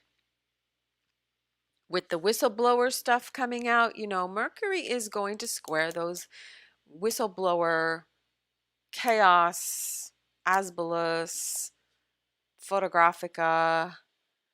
So the moon conjunct to union. See what happens with strikes on that day. Um, we think about unions as a good thing, but I mean, this could be the unions selling the people out and not acting on their, on their behalf, but kind of maybe there's corruption, maybe somebody's cutting a backroom deal, or the deal maybe, I don't know. Who knows? Who knows what this could be? I'm thinking about union in terms of the strikes. I know that the whistleblower stuff is activated, and Photographica. I guess we'll just have to wait and see. Maybe there's pictures of angels circulating. Who knows? All right, so as the moon moves forward and it's sextiling to the sun, the moon will pass over Aura at 13 degrees of Leo and Atlantis at 14 degrees. That's been kind of interesting. I mean, we've been seeing like the technologies, the healing technologies coming back, and a lot of people relate that to the times of Atlantis, and where the healing is really acting upon the aura, affecting the aura vibrationally. So that it's kind of interesting. I don't know. That's October 8th. That's when the moon is passing through Leo. And then the moon will reach on the 9th Juno and Hecate and Venus. So there will be a focus on females, partnerships, marriage, a wife. That's Juno. And Hecate is goddess of the crossroads. She's associated with witchcraft and witches and the feminine mysteries, but a dark goddess, which means these are things that are hidden. These are, um, it's part of our subconscious. Hecate is the what they refer to as the triple faced or triple headed goddess, and it represents um, maiden, mother, and crone, the stages of womanhood. Also, um, past, present, and future. So,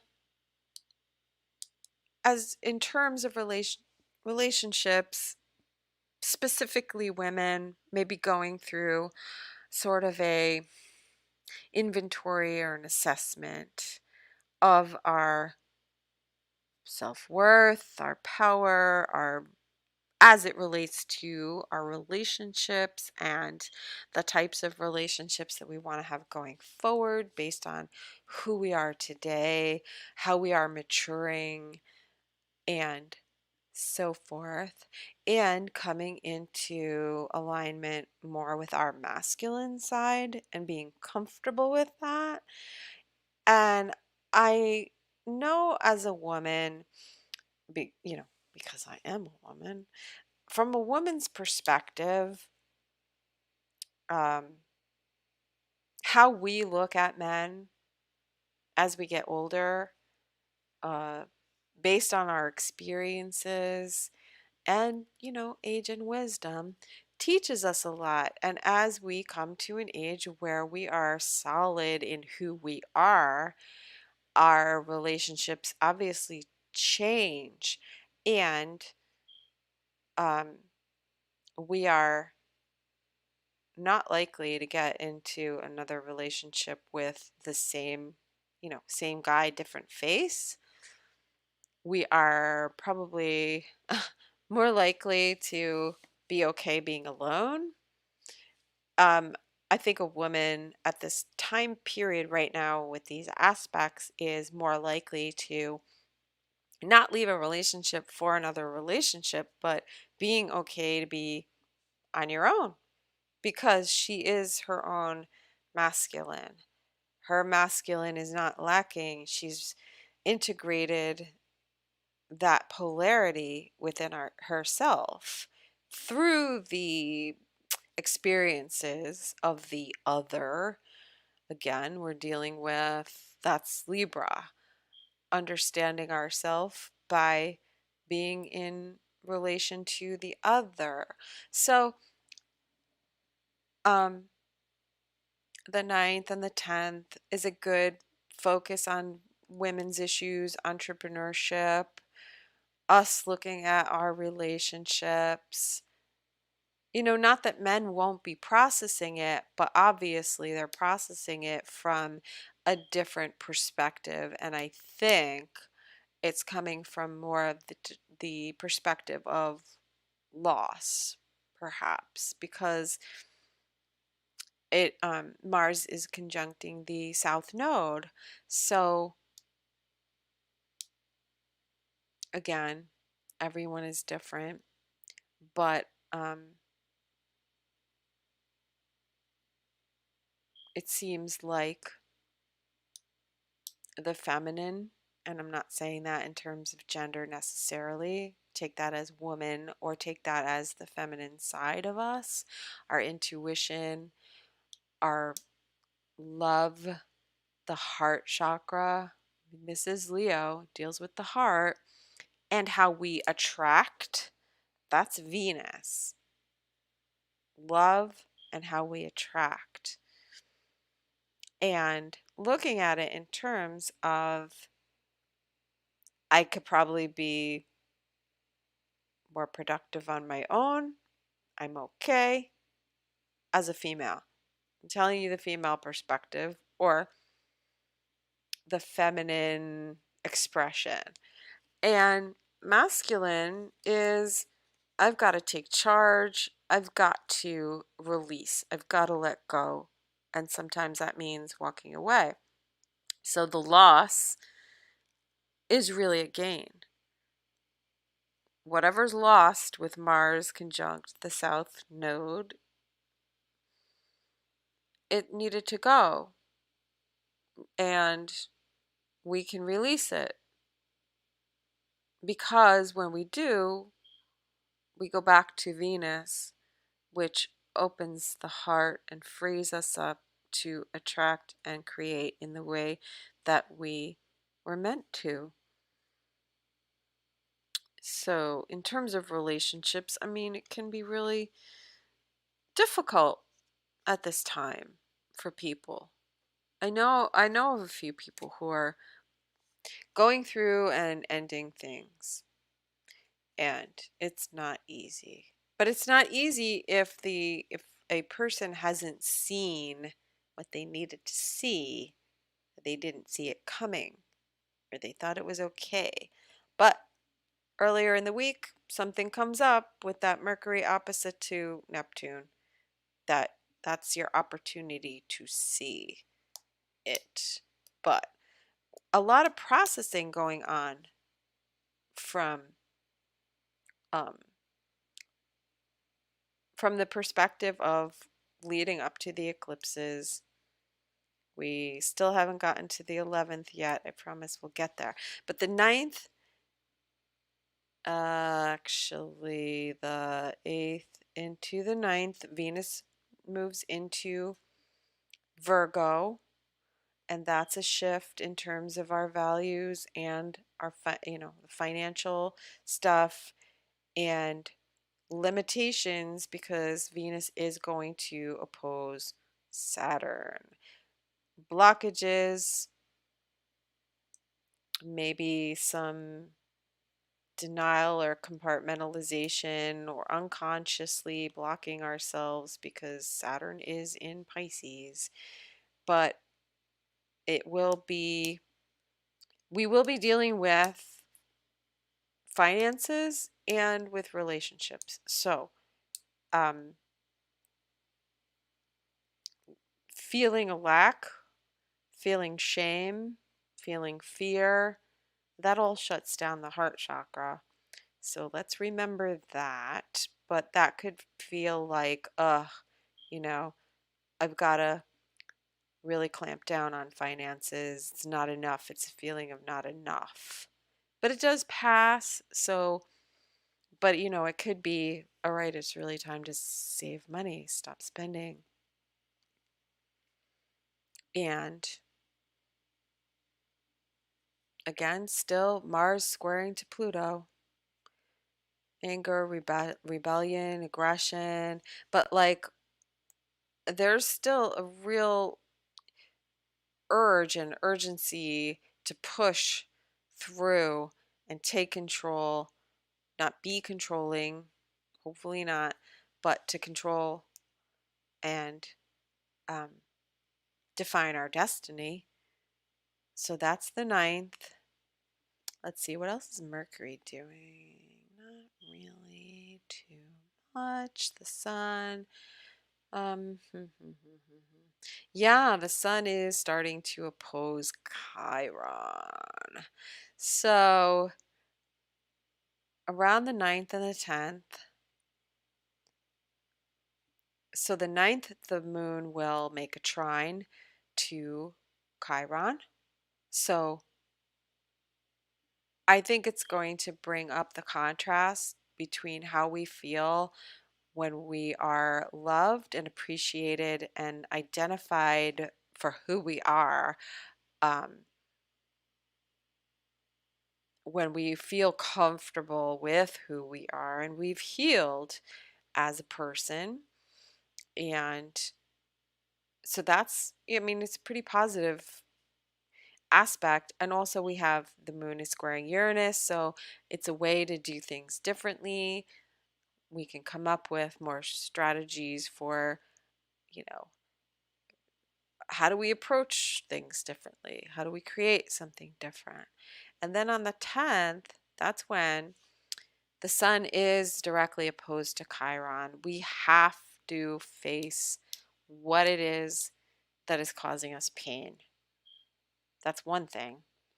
Um, and I think it has to do with being able to be self sufficient and resourcefulness and doing it, quote, on your own versus having a partnership, the sun in Libra, but also the moon is conjunct um, to Venus and opposite to Saturn. So it's like, I just don't think I could make this move. I don't know if I have what it takes. I'm not happy. There's such a lack here. I feel so blocked. I, it's just, yeah, this is the 10th. It just doesn't feel very happy. In terms of relationships, our mind is still on relationships because Mercury's at like 10 degrees. And Mercury does oppose Salacia, so I expect more salty salaciousness in our possible communications, or um, maybe feeling bitter, hard done by, and blaming other people. There is a little blamer alert here. Um,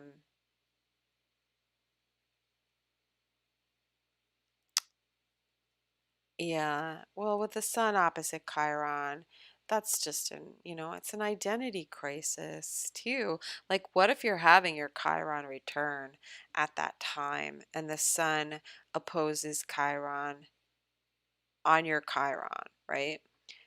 This is going to expose the wound big time. It's going to show you what your thing is, what your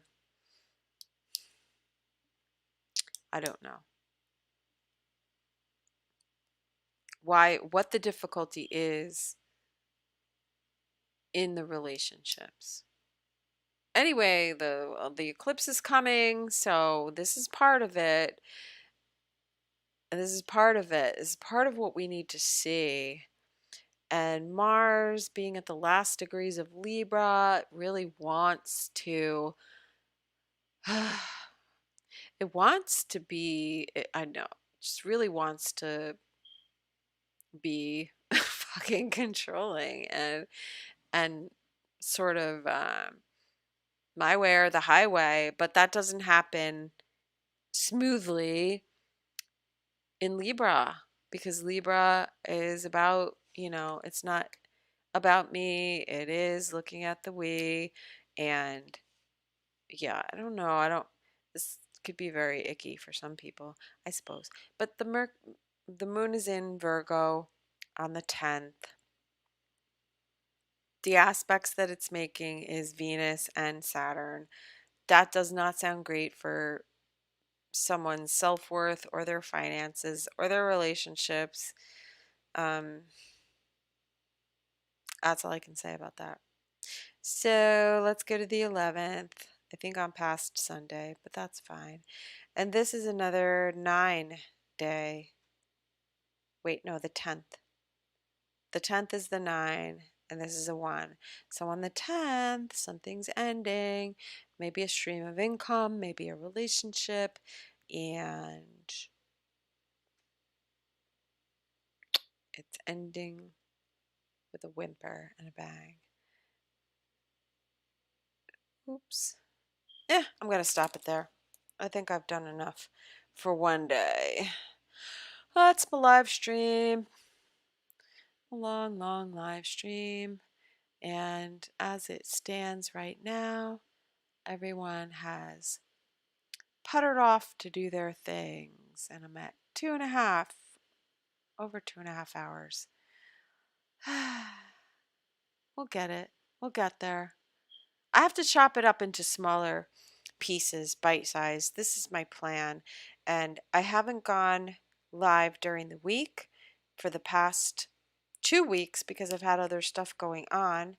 But I'm going to get back to my regular schedule where I do the show on Sunday and then I'll do smaller shows during the week to fill you in on the details because it's just too much.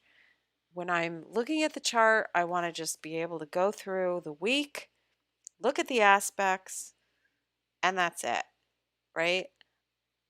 But I like to add the asteroids and I like to do the stars.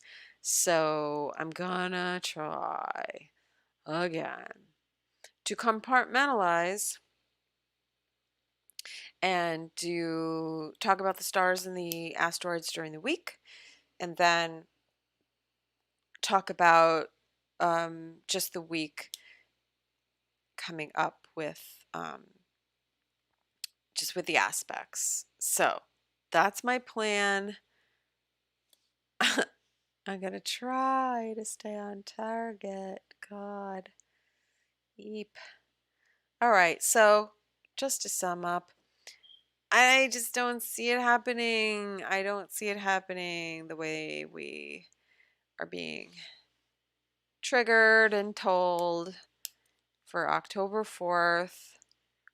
But between the 4th and the 11th, there's a lot of information coming out, a lot being exposed. There will be scandals, there will be whistleblowers, there will be photographic evidence, there will probably be somebody dying. I'm sorry to report. People do pass during eclipses. Um, and I'm seeing eclipse energy already happening before the eclipse even happened. It was, it was being triggered by Mars. So that's why I was like, damn, I feel like we're like, ugh, it's already happening. Like by the 28th, Mars was at the eclipse degree in conjunct to Uranus. So that was weirdness and a foreshadowing of things to come with um, Venus squaring to Uranus. This is going back to the end of September. So you know what's kind of coming in terms of the flavor. When it happens around you and you see the clues coming up, you'll know how it's affecting you, whether you're just observing it or if you're living it. The changes, they are coming. So between the 4th, so okay, just to sum it up, the moon in Gemini on the 4th. It's going to be duality. It's going to be dualistic. It's going to be in existing in two states at once, talking out of both sides of your mouth. And what's true? A lot of information, a lot of emotion. And it will be a portent of things to come, so pay attention. It's all about the information that we're getting at this time, and I believe how we can participate and manipulate this reality because it's malleable. Gemini is a mutable sign. Mutable means changeable. Everything is subject to change. So expect the best. If you're going to turn your phone off, turn your computer off, that's cool. Use that time productively to envision and create a better future. And don't forget, we can fuck with their plans, whatever the plan might be. I just see it going awry. I don't see it coming to fruition. I see it turning out in ways that they never expected, that benefits the human race, that exposes deception and fuckery. This is what I am focusing on. And so by the 11th, remember, this is a waning moon. We are disseminating information.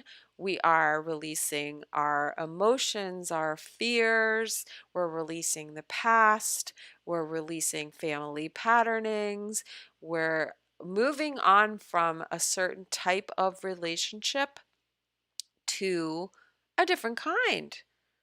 It's a whole new world. You know, the eclipses are like a twilight zone where anything is possible. There's so much magic here. It's not fucking, it's like fucking unbelievable. I don't have time to go into it, but I see dark spells reversing. And that's why I say it's not gonna happen the way they want it to.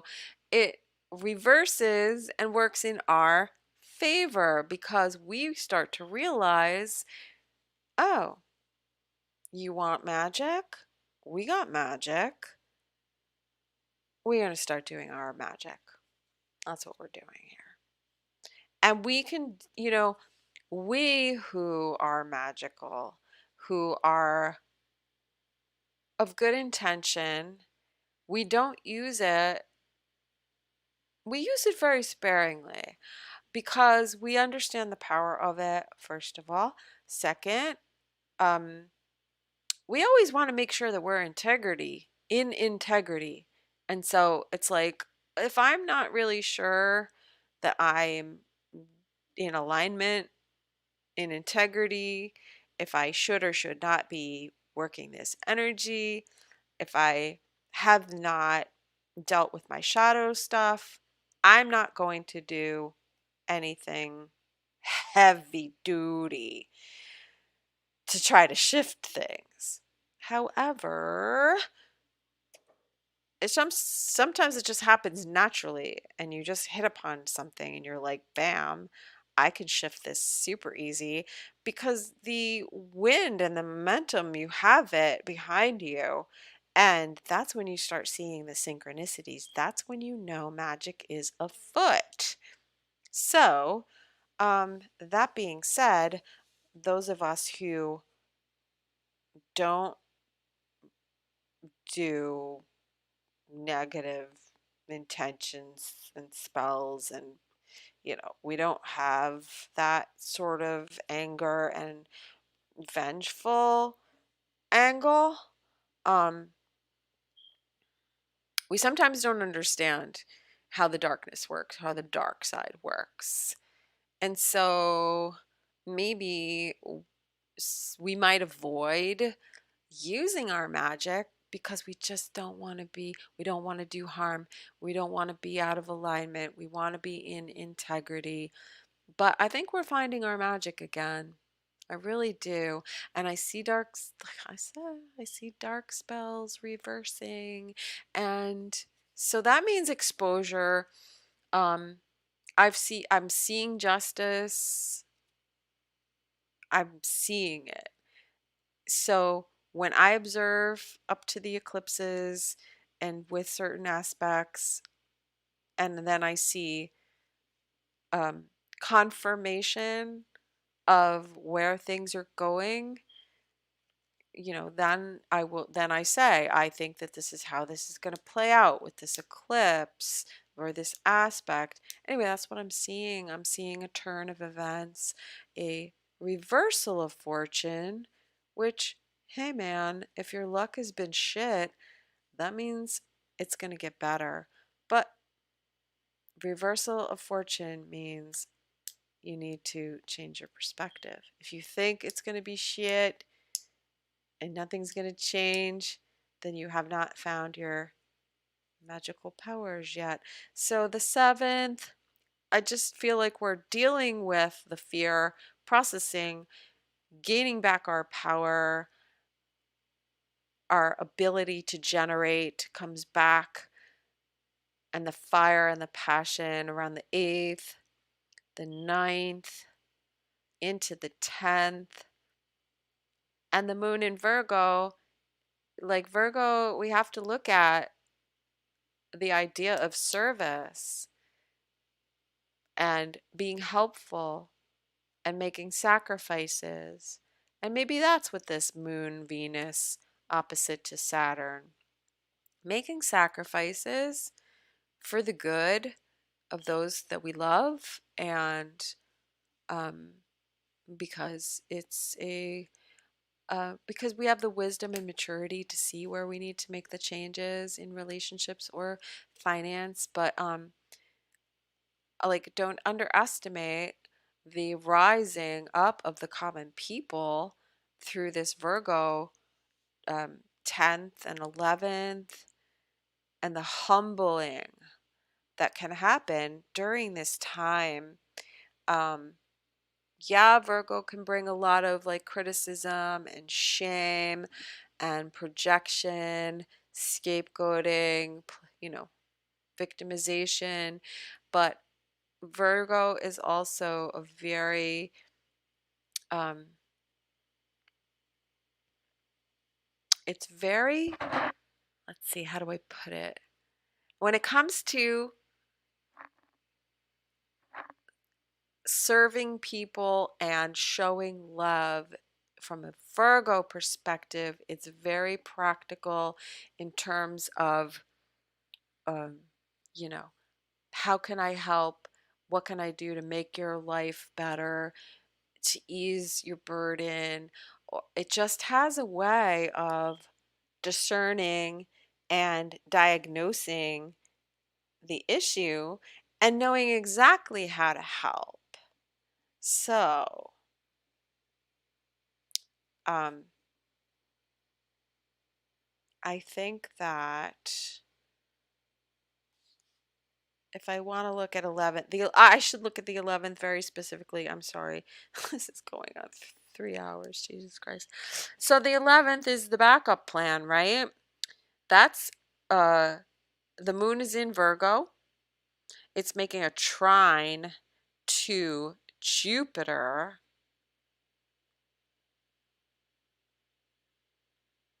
and that's about it. Well, it'll make a trine to Jupiter, and then it'll make a trine to Uranus. And remember, over the last week, Mercury made a trine to Uranus, so it was easily integrating a new process, a new routine, or strategy, or whatever. And so we're going to have the moon trigger Jupiter, which is fortune, and it is the financial part of it, the physicality of our world, and the understanding of the details of what's going on in the financial markets, perhaps, and the changes that are coming with Uranus in Taurus. This could also be digital currency and healing from a vibrational level. That's Uranus and the moon in Virgo.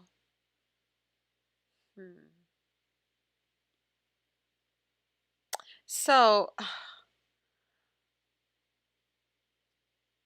I just think that also because it is in the waning part of the moon cycle, I just feel like we're going to want to detach for our own, stability, and our own, based on our own intuition of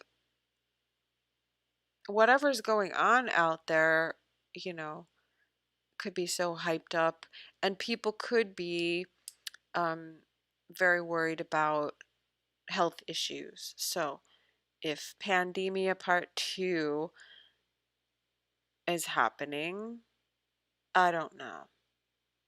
The fear, it's just more the fear of it all.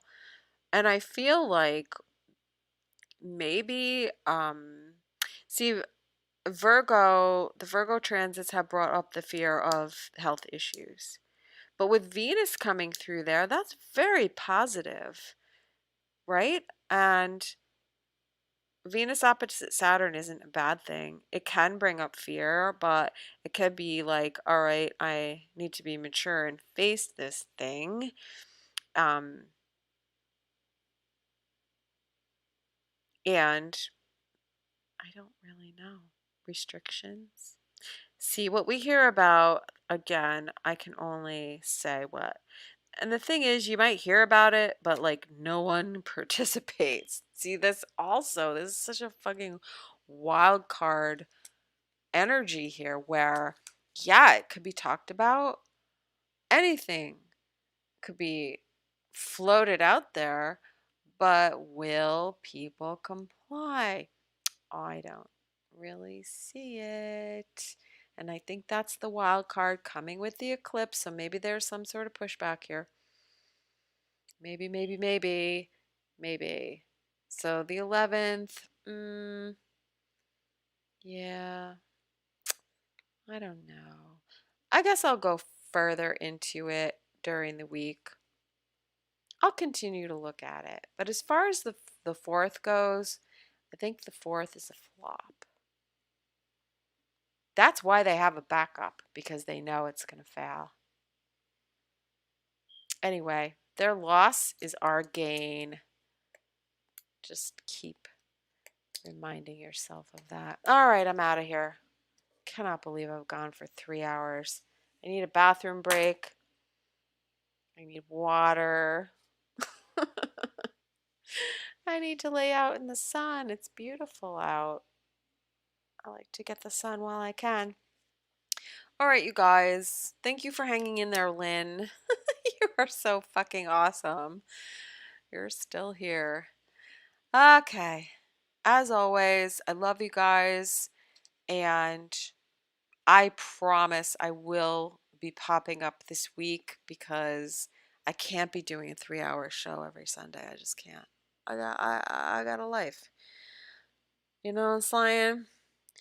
And so with that, you know where to find me here on the YouTubes. And I have my Rumble channel. Go check it out and follow, subscribe, whatever, yada yada. Twitter, Instagram, Fartbook, and upcoming interviews. I will be guest spotting on Beyond the Strange very soon. Thank you to Dave Cruz. And I expect that I am going to be doing a public thing with Nish on her Cosmic Salon.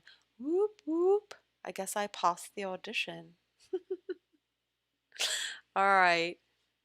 Bye, guys. Bye, Lynn. Have a great, great rest of your day, and I will see you soon. Ciao for now.